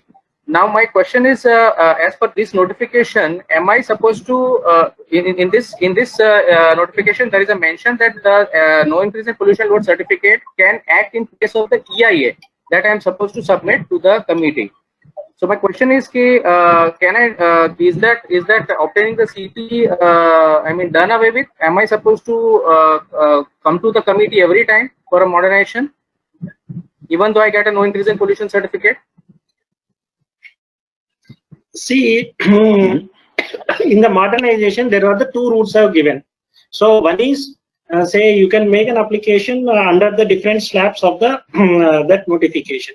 And the second thing is, you can, instead of the EIA and EMP, which is there in that table, you can also substitute that requirement of EIA with the no increase in the pollution load. If you read the clause very carefully, it is very clearly given. Whereas coming to the CTE and CTO, say there is no linkage of the EC and CTE. We cannot done away any CTE to anything with this notification. This is the completely different act. So yeah, this has been addressed to the several times, I think. Okay, sir. Okay. Now, Mr. Thomas is there. He wanted to make some observations regarding the construction sector. So, Mr. Thomas, please. Good afternoon, sir. Good afternoon, sir. Sir, to the committee, now the definition of built-up area, that definition is suiting to the building construction projects like all floors and all. But bridges and flyovers are also covered under the definition of built-up area, that is more than 1,50,000. There is no floor like. So the clarity is required regarding the definition of built-up area, sir. Number one. Because the built-up area in the case of a building construction is different. Built-up area in the case of a bridges or standalone flyovers, etc. is different. Number one. Secondly is regarding definition of conceptual plan. Since 2006, we are facing the consultants. Different states follow different formats for conceptual plan. Somebody says you make the layout plan, that is a conceptual plan. Somebody says like a mining plan, you prepare a booklet with drawings, that is a conceptual plan. So that is what is conceptual plan also is to be defined. This is my second thing is, sir, like as already conveyed several times. Is it audible? Yeah. Third thing is, sir, like as everybody said that 1994 notification and 2006 notification, the major shift was, the prime shift was from investment oriented to the pollution or the impact oriented. That was the major shift. But again, bringing up the MSME, that is purely on the basis of investment. So the MSME Act of 2006 amended recently also, it is all talking of investment of 50 lakhs, 5 crores, etc., etc. So are we going and taking a retrograde step to prior to 2006 in the environmental impact assessment for regarding a kind of the MSME exemption given in several clauses in the schedule. Number 4 is like a small correction. Clause number 26, it should have been exemption of project, not exception. That is a spelling error. It is not exception. It should have been exemption. This is another suggestion. Clause number 26. Number 7, number 5. Sir, the state SEIAs in the last 14 years, though it has been constituted after 3 years, but the overall, the organizational structure of SEIA in every state is pathetic. So you need to have some provision, some responsibility to be really fixed to the state government to have a good SCIA secretariat with a permanent staff. You know, it is in a very shambles that the SCIAs in different states. Now, another suggestion is that regarding the, as Tyagi Sahab also said, regarding the selection of the chairman and the members, there should be a transparent procedure for the selection.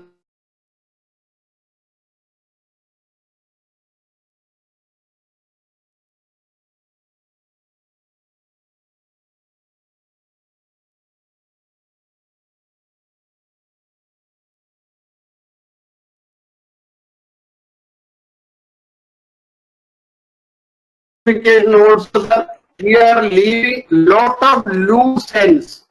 Loose end, end. There it is, you know, it is tempted to be with a lot of clarification and OM and notifications. Kindly, at least for next 5 years, up to 2025, see that there won't be any more notification or it should be intact. Because there are so many loose ends which I can find in the draft EIA 2020. Now the next thing is, we are again making a serious shift. That is, till today the EC issue. It says that any change in the scope of the project, including the configuration of the unit, as we were discussing that 16D, but when you come to 19, there is a clause saying that 19 of the 19(6), subsection 6, that configuration of the units. As Bharat Bhushan sir said, that if the number of apartments, the units, if it increases, automatically it increases the number of people, it increases the pollution load. But here it is written, no EC or EP is required if there is a configuration of the units. This is precisely happened in that judgment of Goyal Ganga Developers 2018 judgment. He was having within the built-up area, keep on increasing the number of apartments. So court said nothing doing. It was, you know the fate of that Goyal Ganga since it was referred. So that is what I am quoting it again. Now, sir, there is like the repeated attempts were made in 2009, 2012 and 2015. All the time, 5 attempts were made by the building construction lobby to come out of the EIA, make their EIA process dilute or to make it as lenient as possible. 3 times the ministry resisted with a clear report, 2009, 12 and 15. Then again in 2016, 2018, again they were brought with a different shape and different color, again amendment. That court has to intervene. My humble request is to, like, this building construction sector, ministry has themselves issued different reports.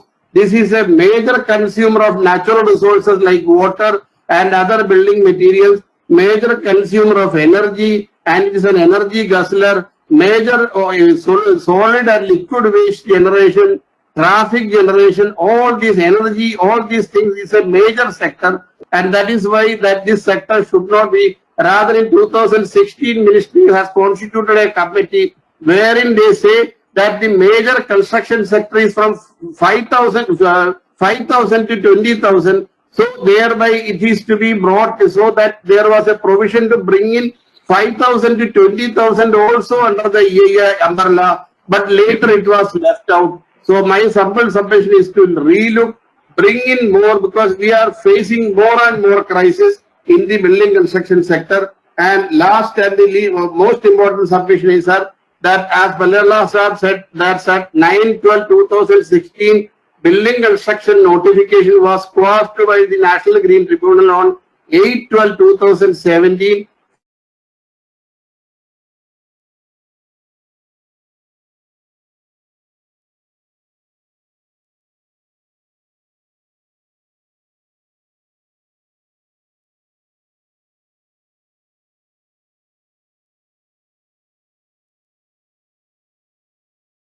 Let him respond to your questions, please. And Yes. last submission that Make it quick, sir. There are many other questions pending. Sorry, I will conclude. Sorry. Mr. Sharad, would you respond to these observations, sir? Sir, whatever observation, see, there are the two phases of the coin. See, some if we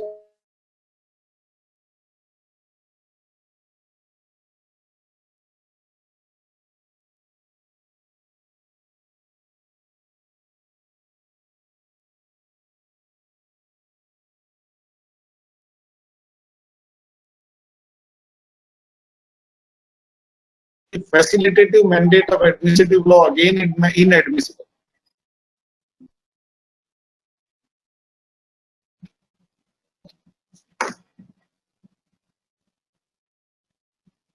So I don't think Nandini is there, but in case you want to respond, you can respond, otherwise we'll move on.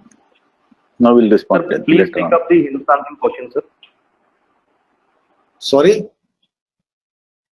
Sir, Bharat this side, can you take up the Hindustan questions earlier, sir? Pradeep has come back? Yeah. Yes, sir. Yes, sir. Okay, He's come so let somebody respond to Nandini's question first, in case we want to respond, otherwise we'll move on. Now we have noted the questions. We'll take it on these things. No problem. So I think this is relating to Pradeep Singh from Hindustan Singh. So Pradeep, you can explain the questions you have.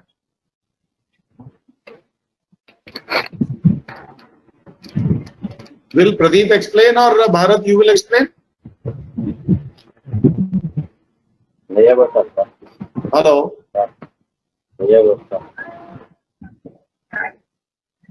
Hello. Pradeep or Bharat, if nobody is there, we will move on. Sir, Pradeep sir is talking. Is he audible? Pradeep is not audible. You are audible.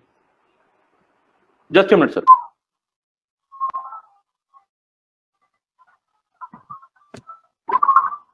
Yes, sir. There are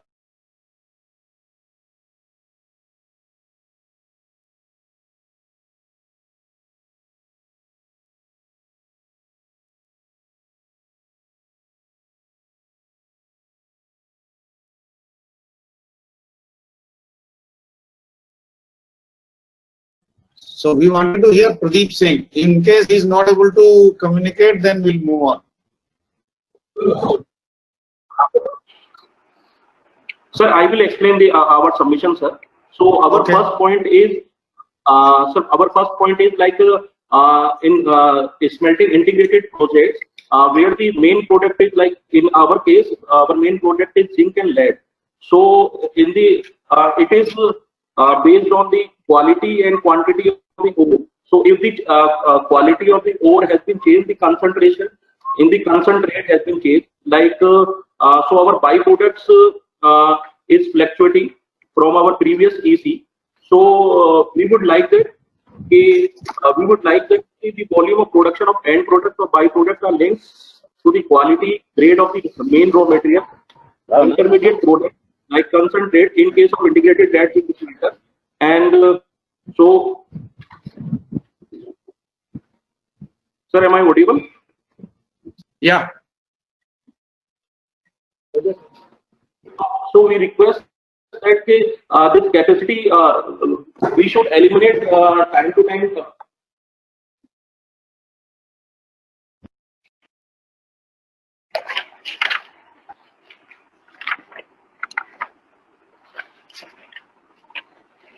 Bharat, we are not able to hear you.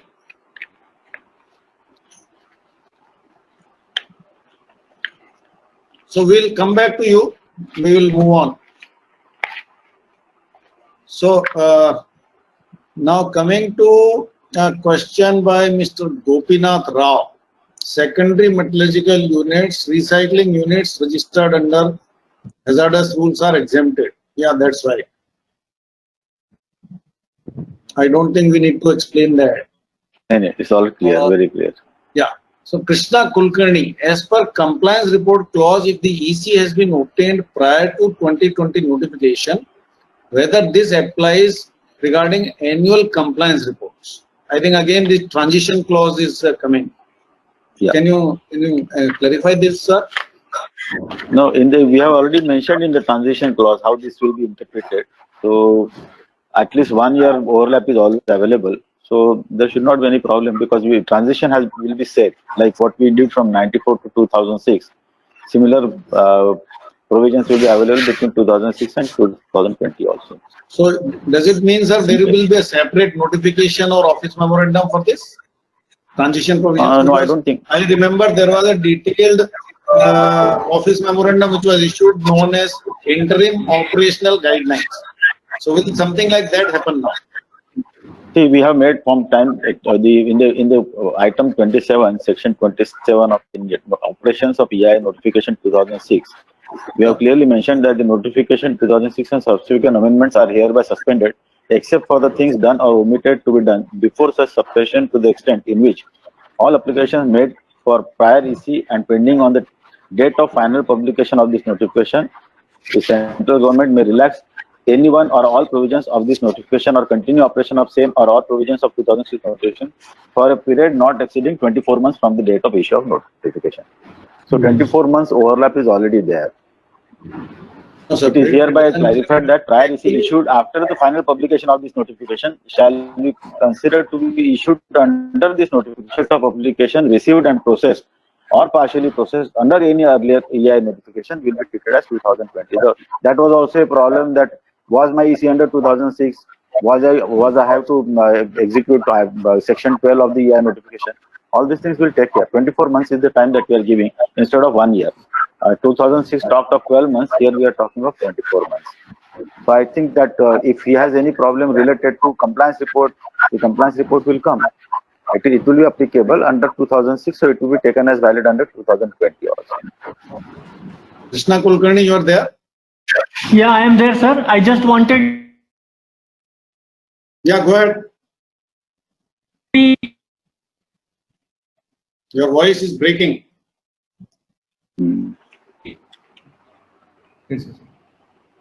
We are not able to hear you, Krishna.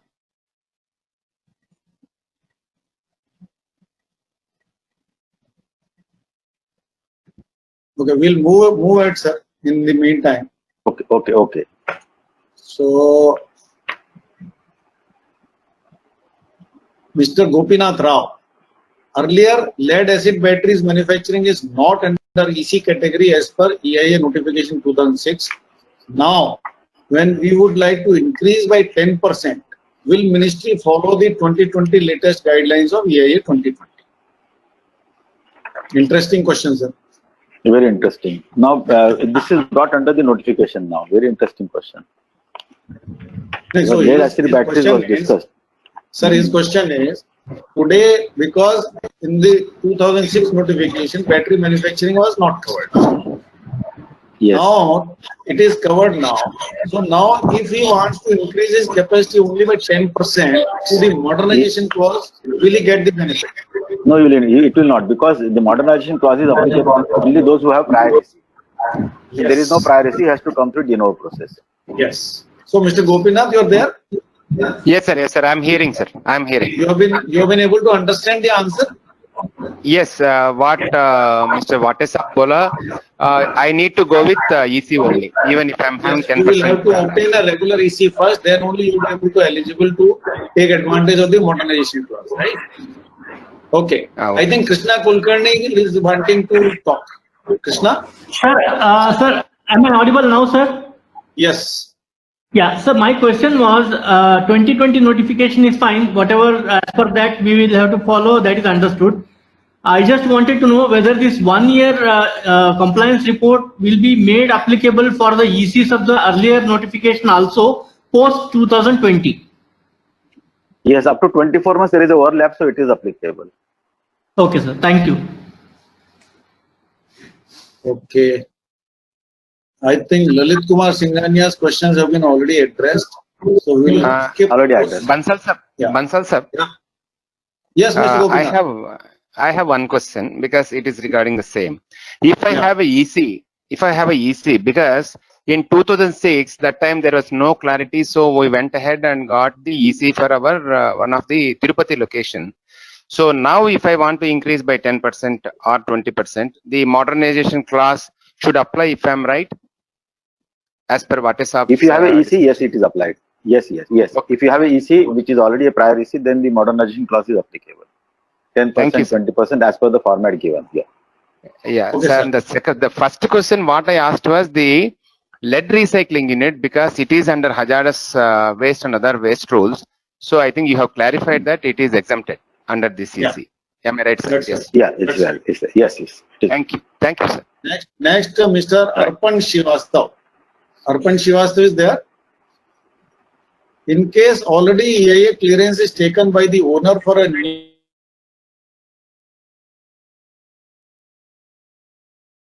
which also include area for irrigation planning field made in the same complex, owner still needs new clearance or just submit the EIA report for appraisal of the concerned ministry or department. I think since the EC has been obtained for all provisions that was already as a project report, and it has been cleared through proper public hearing. So it is already clearly mentioned that the EC stands for anything that was proposed as an earlier DPR. There is no requirement of an EC in that case. You can hear me, sir. You can hear me, Sir Arpan Srivastav. Yeah. Yes. Yes, sir. In this case, when the greenfield project was approved by EIA, at that time, whatever the expansion was planned, so the related information for that expansion was also given that this will be done after some few years. So that was already covered. So that was my So if the EIA procedure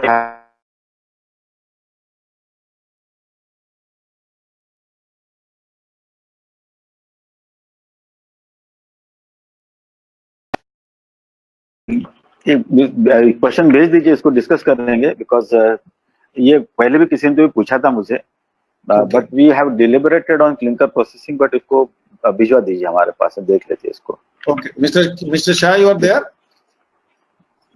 If you are there, please do what has been advised. Next, we'll move on to again Mr. Krishna Kulkarni. Is there any provision stroke feasibility for virtual public hearing? I think this has already been addressed earlier when responding to Mr. Singhania. Umesh Singh, secondary data allowed for projects beyond 12 nautical miles. Please discuss this. Okay, Umesh, you are there? Yes, sir. I will listening, sir. Okay. What is up? Sir, can you this is regarding secondary data allowed for projects beyond 12 nautical miles. Yeah, but this is for only offshore projects, 12 nautical miles from the coast. This is mostly for the offshore oil gas development projects, perhaps. And since exploration now has been removed from the note, which earlier was, it's only the production facilities will have to undergo the EIA notification now, production and developments. So we have also given this provision that if the data which is capable of identifying the baseline information and the impacts and identification of critical issues and hotspots, it can be done with the secondary data. And again, it has been left to also diligence of the EAC. If they feel that the data used is not adequate, they can ask for a snapshot, because we have deliberately removed this point, because beyond 12 nautical miles monitoring in the seas has been an issue which has been raised by many oil sector industries. But what we have advised them, that they should continue to have data monitoring for the fields which are in operation. And if that data is collected and annually submitted, we will accept that data as a data which is baseline data. This is what we have clarified in the impact notification also. So what is interpreting is correct. Okay. Sir, adding one more thing to that question, may I, sir? Just a small question. Please.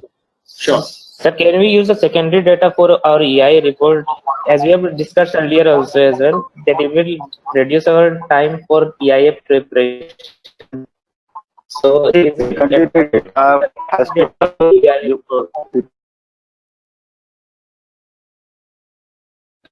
have mentioned in the notification that it should be supported by secondary data.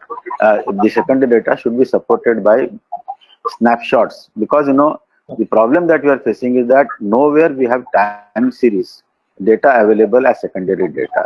And I have been appraising these projects for so many years. I was also working on this. Nobody has kept the record of that. But if you have the depository of the data, like in US, they don't go for even primary data collection. They have all secondary databases which you have to access, pay for it, collect the data and get it. It is also in UK that they have generated a depository of data, but we don't have that. But if the committee feels that this data is adequate to identify the impacts, which can be quantified later and mitigated through proper management plan, no problem. We have not insisted, but that one season data we are insisting where we don't have any data at all.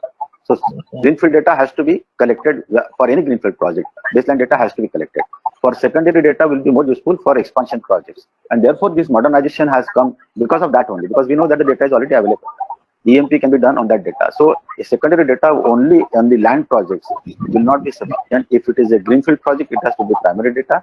If it's an expansion project, ACO has to take it into consideration whether the data is proper and can be used, because we have to go for science also. The science says that have I identified proper impacts, proper hotspots. That's why the data has to be done with proper diligence. So we are leaving it to EACs, but in this case we are not insisting that you must go for only primary data.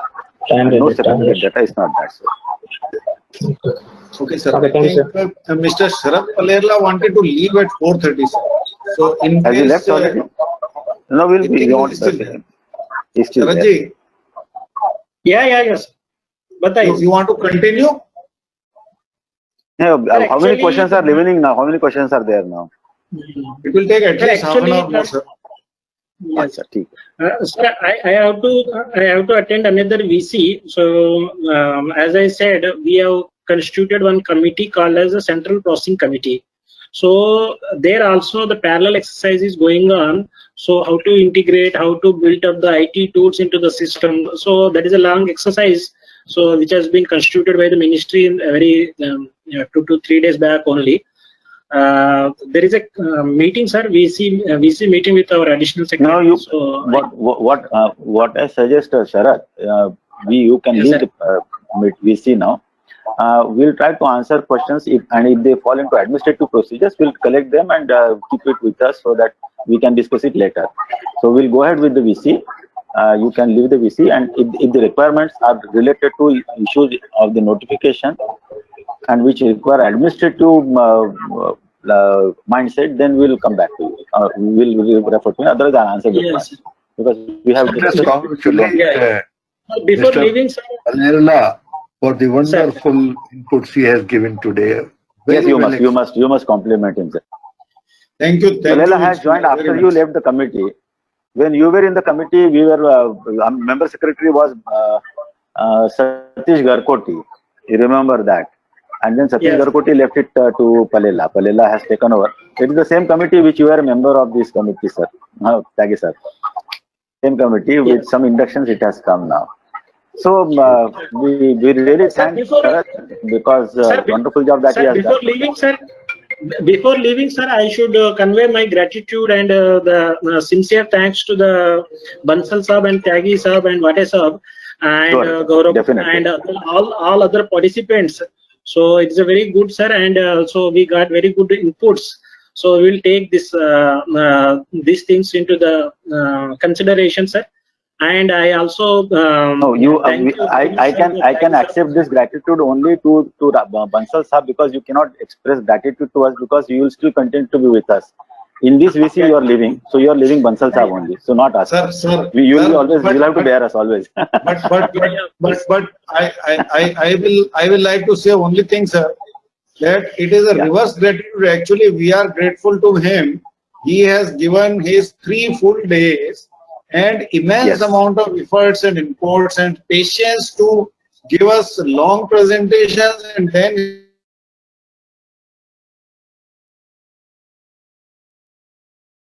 staying back for giving all the explanations and all the answers to all the questions. Thank you so much. No, this notification flows in his blood, so it is his life now. So immense.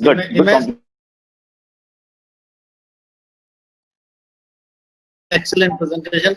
And some people have gone to the extent saying we have never had such a beautiful webinar, and primarily credit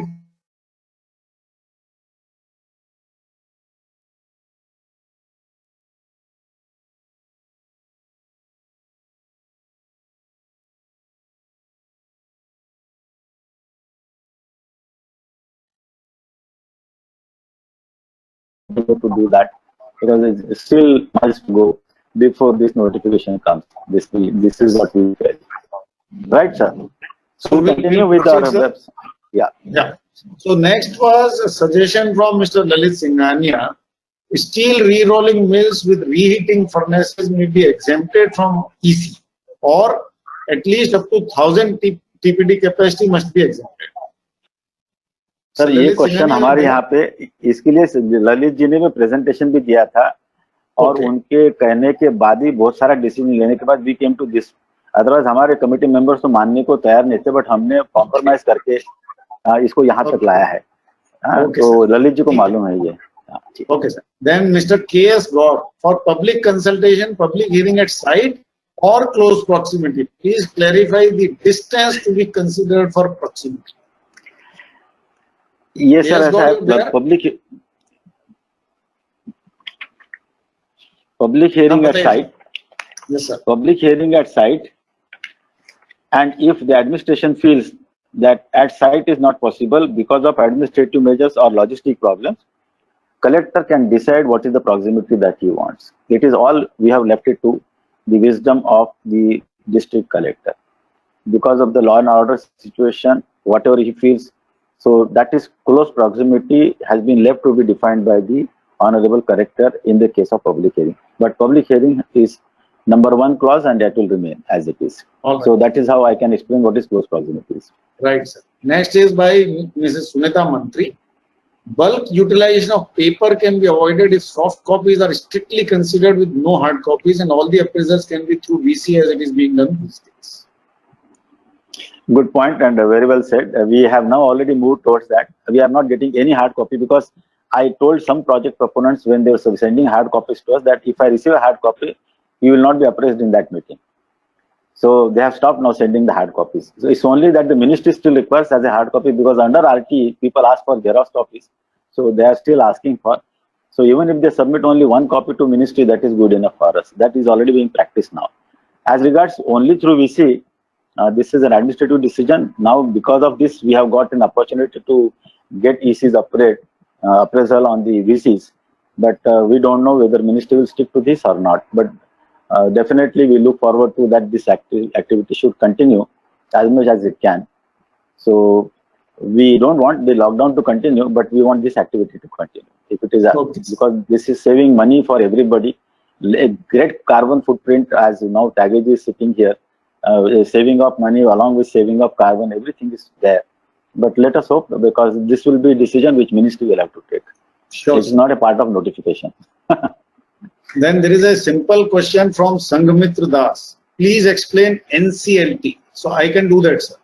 Yeah, you do it. You know it better. National Company Law Tribunal. Okay?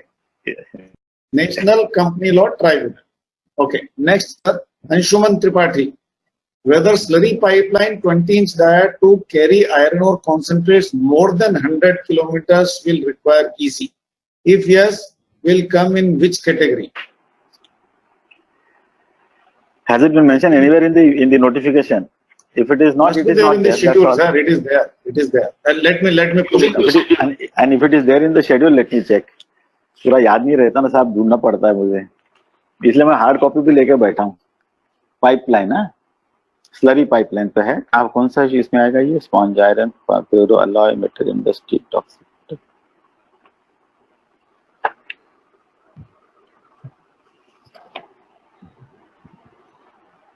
ऐसे मुझे तो याद नहीं आ रहा कहीं, but वो discussion में एक बार आया था जरूर. गौरपन, इफ यू रिमेम्बर, गौरपन is there. About the slurry pipeline earlier, it was when it passes through different districts. Correct. Interstate must be conducted and all. And now this time we have amended that. In fact. But he is asking a question that if it crosses 100 kilometer line, ये highway जैसा है ना, highway 100 kilometre के ऊपर में गया तो उसको लगता है, अंदर में किया तो नहीं लगता. तो ऐसा कोई ये एडवांटेज लेना चाहते हैं क्या? तो let me see whether it is. I will come back to you after I get it. Please, yeah. But anything that you want to add here is only a query, no suggestion to modify the notification. I don't think so. Mr. Anshuman Then Tripathi, you are there? we move further then. Okay, sir. Okay. Next a query which is asking clarification. Ritu Pandey is asking, my question is, what is procedure of filing? Mr. Tripathi, you are there? I am requesting only for clarification, sir. I think you should refer to the schedule. It will be very clear to you. That is given. Clarification. I was Clarification will give. Next point.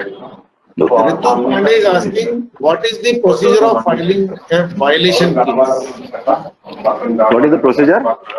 For filing a violation case. Ritu Pandey is there?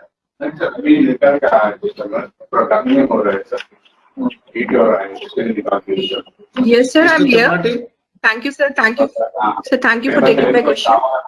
Yeah, please explain. Mr. Tripathi, please mute your audio. Mr. Tripathi, please mute your audio. Yeah, Ritu Pandey, please go on.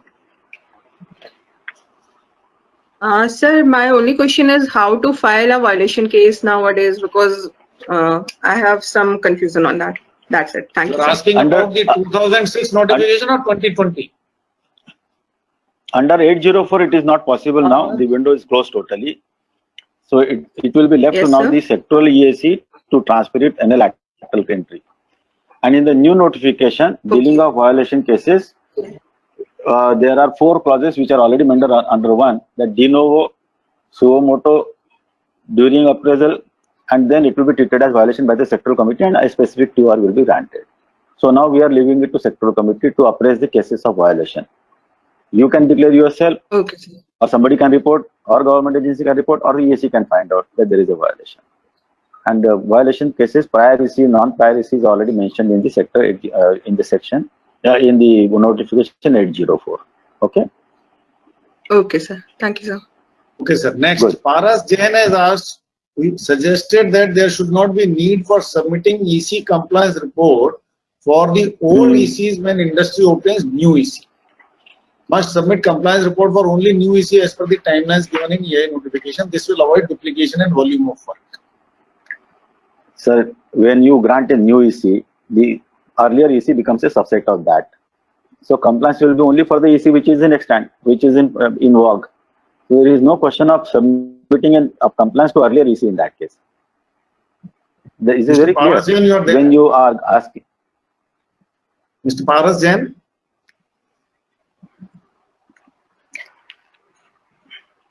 I think we had a lot of discussion on this last time also, sir.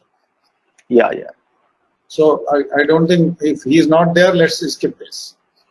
Then next is, say by the same person, when there is a space constraint in plant premises to develop 33% green belt, then proponent should be allowed to develop green belt outside the premises.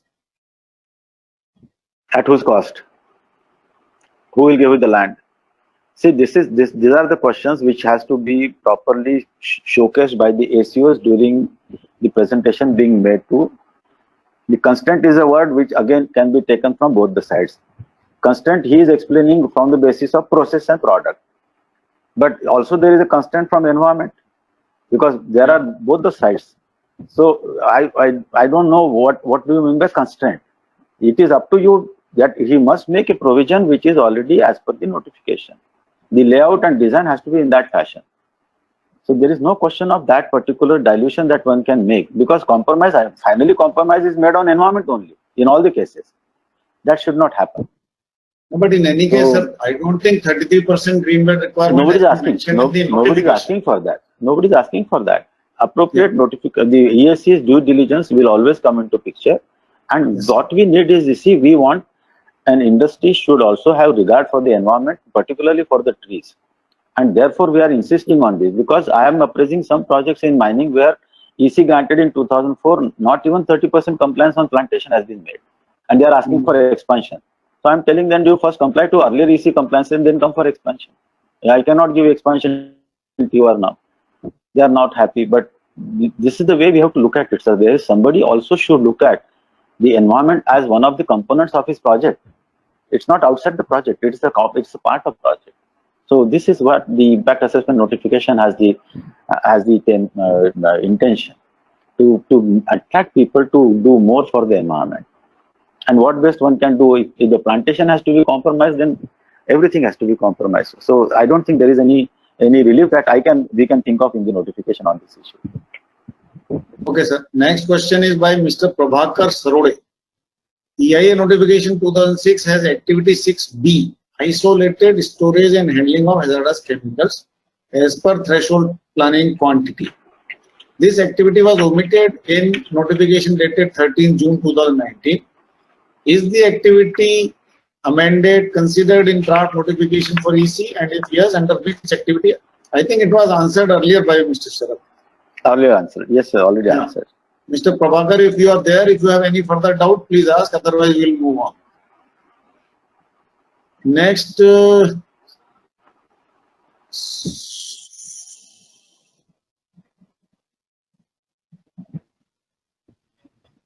Ms. Nandini, EAC, SEAC, EIA is the only domain where all aspects are comprehensively assessed.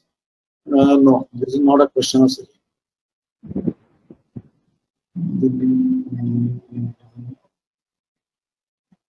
Amarjit Raut from NMDC. Presently, slurry pipeline project outside NPK, WLS and ecologically sensitive areas do not require EIA. However, in future, if any eco-sensitive area is extended or declared newly, then whether already established slurry pipeline will require EC. Please suggest.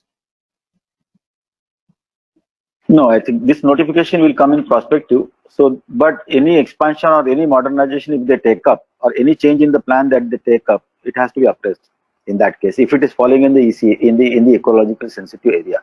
If the business as usual continue, there will be no impact. But if the business change, if there is an expansion in slurry pipeline, if there is a diversion that they want to make, if they want to rehauling of that, in that case, the sensitivity will apply. Then that has to be appraised by the process. Amarjit Raut, you are there? Yes, sir. I'm there, sir. Any further question on this, or we'll move forward? So, sir, if the boundary is re-notified and then boundaries change, suppose the boundary comes under the EIA area, this slurry pipeline area, then also it will not.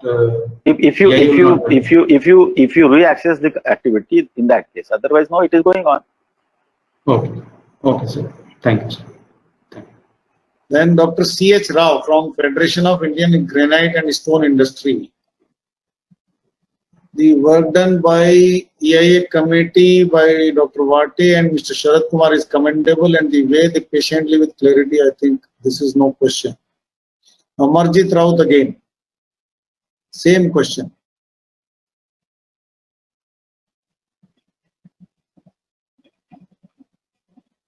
Chitrangda Bist, who was not able to speak, sir, she has written the question. Very good. It is excellent that the EC takes cognizance of the green rating system, since so many points from the checklist of the environmental impacts are covered in green rating. However, not all projects may opt for ratings. In that case, what are the quantitative thresholds for the various items in the checklist provided? Where is it mentioned? Because I'm not recollecting this point anywhere. She is talking about the green rating system checklist. Green rating system. Okay, yeah. Okay. This for construction project. Sir, can I? Yeah. Yeah. Yeah. Yes, so notification. Yes, sir. Can you hear me? Yes. Okay. Thanks a lot for giving me this opportunity. So, in the notification, there is a very detailed checklist for the points that will be addressed during the clearance. And environmental clearance, since the very beginning, has addressed a lot of sustainability issues in building construction. So, it is very good to see that most of the things like stormwater management, urban talent effect, etc., building materials, everything is covered. I'm only wondering about, say, every construction project leaves some impact. So there would be some impact on the water runoff. There will be some impact on the urban heat island effect. But do we consider any thresholds, or you it will be a good idea to involve some already existing thresholds for the clearance? I think whatever has been mentioned is after due deliberation, because thresholds again need to redefine.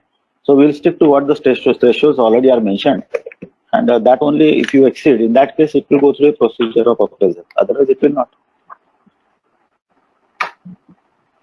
So green rating thresholds will remain to seek any relief, but if they are exceeded, in that case the study has to be done, because we are looking at a scientific document which can tell us. Bolo? Yeah. So actually, not all projects adopt for green rating. So probably, we could refer to the code in that case. Wherever green ratings are not available, there the diligence of the EAC will come into picture under that 7C or 6C now. So diligence will be applicable. Right. Green rating, wherever green rating is available, it will be applicable there. Wherever not, the EAC will prescribe. Now also we are doing the same thing. So it is the due diligence of the committee that will be coming to picture. Okay. Yeah. Okay. Thanks a lot. Okay. Next, Mr. Anshuman Tripathi again. The projects having EC under EIA notification 1994 but could not get EC under 2006. Though project has valid PUR, what will be the fate of this existing PUR? Whether project can continue production? No, straight away no. If the 94 EC has not been revalidated under 2006, it has ceased. As per the Supreme Court order, the EC under 94 was only valid for 5 years. This blank interpretation the Supreme Court has made. So they were required to take EC under 2006. If they are not taken EC under 2006, they are operating in the violation sector. Okay, sir. Thank you, sir. Okay. Then Amarjit Raut from NMDC again. As per EIA notification 2006 and present draft notification except River Valley project, impact assessment has to be done for one single season. The impact assessment of any proposed project on surrounding biodiversity cannot be assessed in a single season, as faunal movement cannot be assessed in single season. The new notification may include a comprehensive study for biodiversity assessment, especially for assessing impact on faunal diversity. We discussed this because I am also in favor of more data on biodiversity and impacts. But in the notification, if you make it, then it will be applicable to every portion where there is no biodiversity even. So what the freedom has been given in the notification of the diligence, EAC has been given all authority to ask for baseline data beyond what has already been prescribed in notification if they find that the project is in highly eco-sensitive area. Why I have said so, in just one last meeting in an area where there was a tiger movement, they came for a TOR. We said you get a permission from that National Tiger Authority. That should we give the TOR or not? So this is not part of notification, but the committee felt that, and we told them that since it is very close proximity to some tiger reserves, we need an NOC from them also. So EAC can ask for this. So I think that whatever we are asking now is, because hydroelectric power projects, the impacts are based on 2-season data, is because like what we did in offshore projects, before monsoon and after monsoon. Like this in water projects also it is like this. But in the impact notification, if you bring in, already there is a big row on us that we are increasing the time, we are taking more time in EC clearance. It will take further more time. So let us leave it to that only. This is what I feel. Okay, sir. Now we have come to the end, but if Mr. Pradeep from HZL is there and is able to speak, we will take that as the last. Am I audible, sir? No? Yeah. Yes, audible now. Yes, sir. Sorry, actually there is some network issue. Sir, there are some my submission. Actually, there are some evolving scenarios in non-ferrous metal, this smelting and refining sector. Like there may be some minor change in capacity of byproducts. Those are minor metals which may increase due to this change in quality of ore concentrate or ore, or there may be some evolving this due to this techno-economical feasibility. So that is first scenario. And second scenario, sir, there may be some change in product mix. we can add some bismuth and Li and can produce some this Li of our zinc and lead as per this customer requirement. And of course, due to this, there will be some changes in raw material mix also for the addition of marginal quantity of bismuth and aluminum. And fourth one is, sir, now there is this major focus on zero waste to landfill, and there are technologies available for the recovery of minor metal like nickel, indium, germanium, which all these metals presently these were going to the landfill. So my limited submission is that, sir, in this case, for this non-ferrous smelting sector, the EC should be for main product, that is for copper, zinc, or lead only, because there are around 9 to 10 of this minor metal which are classified as a this byproduct. So there are always a requirement of frequent amendment to the EC. This is under non-ferrous sector you want that? Yes, sir. Sir, for copper, this zinc and lead. Yes, sir. Non-ferrous smelting and refining, we have put all projects under category A. Okay. And secondary metallurgy, we have segregated. What you want is that you want for only major minerals that are, but we have not mentioned anything about the combinations thereof. These only non-ferrous metals we have mentioned. So what is the point you want to make? Yes, sir. Actually, we are just. No, I think Mr. Pradeep Singh's clarification is on the byproducts. It's not on the main products. Say in a copper smelter, when the main product is copper and zinc and other one, whereas this copper sulfate is a byproduct. So his main question is, when we also produce byproduct, whether this byproduct will it be also considered, or will it be allowed to be covered within EC? I mean, without any mention of it. They are a part of main EC only. So why should there be a separate thing asked for? In this question, whereas what we have now done in this notification is any modification, any product mix or any technological thing, and even the other things, we have said, as long as it doesn't cross the main production capacity which is being mentioned in the EC, it is allowed, number one. Yeah. And number two, for 10% we are giving online for any of these products, but in case there is a byproduct which is also a commercial product, and which is, you see, as long as this byproduct or an intermediate product, as long as it goes into the process and does not increase the total product or total commercial saleable product out of the plant, it will not matter. But if this byproduct is also a product to sell outside, rather, it is going to be the total capacity of the plant which will increase, then, it will be treated differently. It will be treated under expansion as 10%, 20%. I think, Mr. Pradeep Singh, I think I am clear about that. So as long as it is not exceeding the capacity that has been granted for a pure metal or a metal product or a metal byproduct, it will remain within the EC. But if it exceeds, then clause 16 will be applicable. Sir, there is another, suppose if there is any technology available, and because this is, as Palila sir has this provided guidance, whether this is one time, suppose if I am increasing only, it is only 5%, this 5% increase in my byproduct. So whether this one time this approval will be only for exhausted, or that this may be repeated for several byproducts also in future? No, as long as it does not exceed the capacity mentioned under table under 16, that 10%, that will remain there. There is no problem. It's only in one go you do, two go you do. But then if it exceeds, then the applicability will be increased to EMP requirement, other requirements. It is up to you. Yes, sir. And we have never mentioned that it will be one-time exercise like this. But it only to block that some people may come for something which they will say that now I was having EC for say about 1 million ton, now I am to 1.10, Then he'll say, I have EC now for 1.10, so I can now go up to 1.21. Not like that. It will be treated on the basis of the base EC. That is the capacity on which the expansion is fixed. The grant of table 2, table 16 is based on that or that base EC. So that you will have to remember always. Anytime that it exceeds that 10%, you have to come with table 2 under that item 2, what is requirement.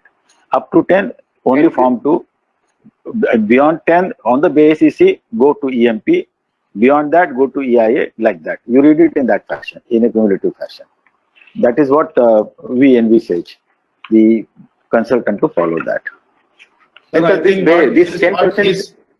what his suggestion and problem is that these are all one-time provisions, and he wants these to be repetitive provisions available. Every repetitive provision not to exceed that 10%. That's what we are mentioning. No, one time up to that percentage. Is it mentioned one time somewhere here? The interpretation one time is mentioned.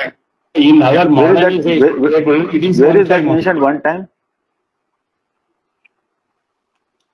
Have you mentioned anywhere in one time? Sir, the example which actually we have interpreted. Okay, yeah.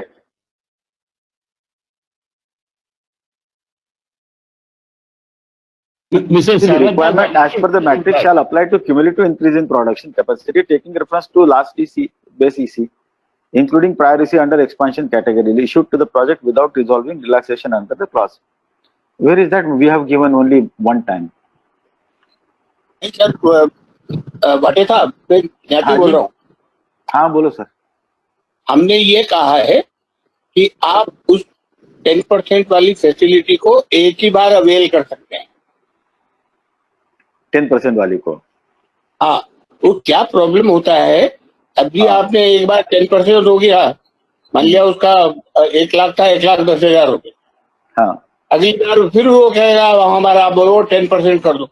नहीं तो अभी मैंने बोला ना, the moment he exceeds from the base, he goes into 20% then. No sir, अब उसका नया EC 11,000 के लिए प्रॉब्लम ये हो जाता है। तो what we are only saying is productivity improvement, debottlenecking, all that is only one time.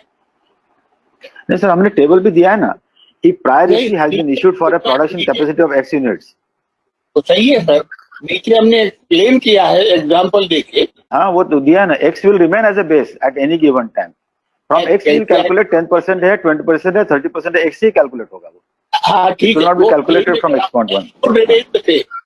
हाँ. Okay. बट हमने जो वन टाइम कहाँ लिखा है वो देख रहा था मैं। वन टाइम हाँ, हमने जो इनका जो कहना है कि हमने पहले 10% कर लिया, तो अभी X+10 हो गया है, तो अब X+1 के ऊपर में if they want to go for further 10%, it will be treated as 20%. It will be treated as addition to X only. So if it goes to X+2, this is what we have very clearly tabled here. We have given an example also. X remains a base. X remains a base. Absolutely. Correct. Okay, sir. I think we have come to the end of the entire discussion. I can only say already we are exceeded our time limit by 9 minutes. In case still there is somebody who has not been able to speak, who wants to speak, who wants to raise a question, quickly 1 or 2 questions can be taken. Otherwise, we will like to close the session now. So just without attracting the clause of fresh EC. हाँ जी. I have a suggestion. Yeah, I have a suggestion. Can the CRZ notification, EIA notification be combined, especially for the projects which are falling within the 500 meters of the coastline of building construction projects, and they have to obtain the clearance under CRZ notification and also in the building construction notification. So if the CGNTP is there, so this clearance can be issued only by 1, by 2. Sir, अभी भारत भूषण साहब, you know the procedure in ministry very well. This is different, but the issuance of clearance under CRZ infrastructure is issued by only one. and only one committee appraises them. There are no two committees. Earlier it was like that. It is not like that. Now only one committee appraises them. The only thing is that CRZ is based on CZMP, based on the notification, which is also a gazette notification. But EIA notification also has to take, under this notification, issues related to CRZ are already included. So, but amalgamation of these two is a good suggestion. But let me take it up and find out, because this is a matter which again is an administrative policy matter. We will check it up. But a good suggestion. I think that will ease out. What does that mean? Gaurapan sir was a member of that committee. CRZ. Yeah, you see, now CRZ, the clearances are treated by Infra 1. And the Infra 2 deals with ports and harbors, etc. Power project. I mean, not power project, ports and harbors. Now, in case a port and harbor sector comes with the, because naturally CRZ clearance also is a must in a port and harbor project. So when they come up with that integrated, after the Infra 1 conducts the complete proceedings, then the one set of documents are also forwarded to CRZ committee. Because CRZ is a different procedure as such, because you know they have Bharat Bhushan साहब को मालूम है ये, he knows about it. Yeah, district level to state coastal zone management authority. I was member secretary of the infra committee in the ministry. We were appraising the CRZ projects and infrastructure projects also. Correct. But in the state committee, when you have a SEIA or SEAC, you have to examine the building project, and the same project is falling under CRZ also. But there are two different provisions. So in that case, within the CRZ, if a building project is there, it should get only one clearance, not two. I think the CIA has to refer the project to center, that you want to talk about here. But good point. We'll work it out, sir, something on this. Let me check. Right. Sorry. Okay, sir. So if there is no other question or point or observation, shall we close, sir? Nothing. Yes, definitely close. We are closing within the time permitted and expansion permitted. I'll request Nyati Saab kindly to conclude and say the final word, sir. Nyati Saab, please. Correct. Definitely. I'm there, Bansal. Sir. I don't want to take more time in concluding anything. I only want to say huge thanks to everybody who participated. But I owe a very, very special thanks to Sharad Palerla. As you have said before he left, he worked hard. In fact, when there was a change in focus on mining or construction, he added few slides.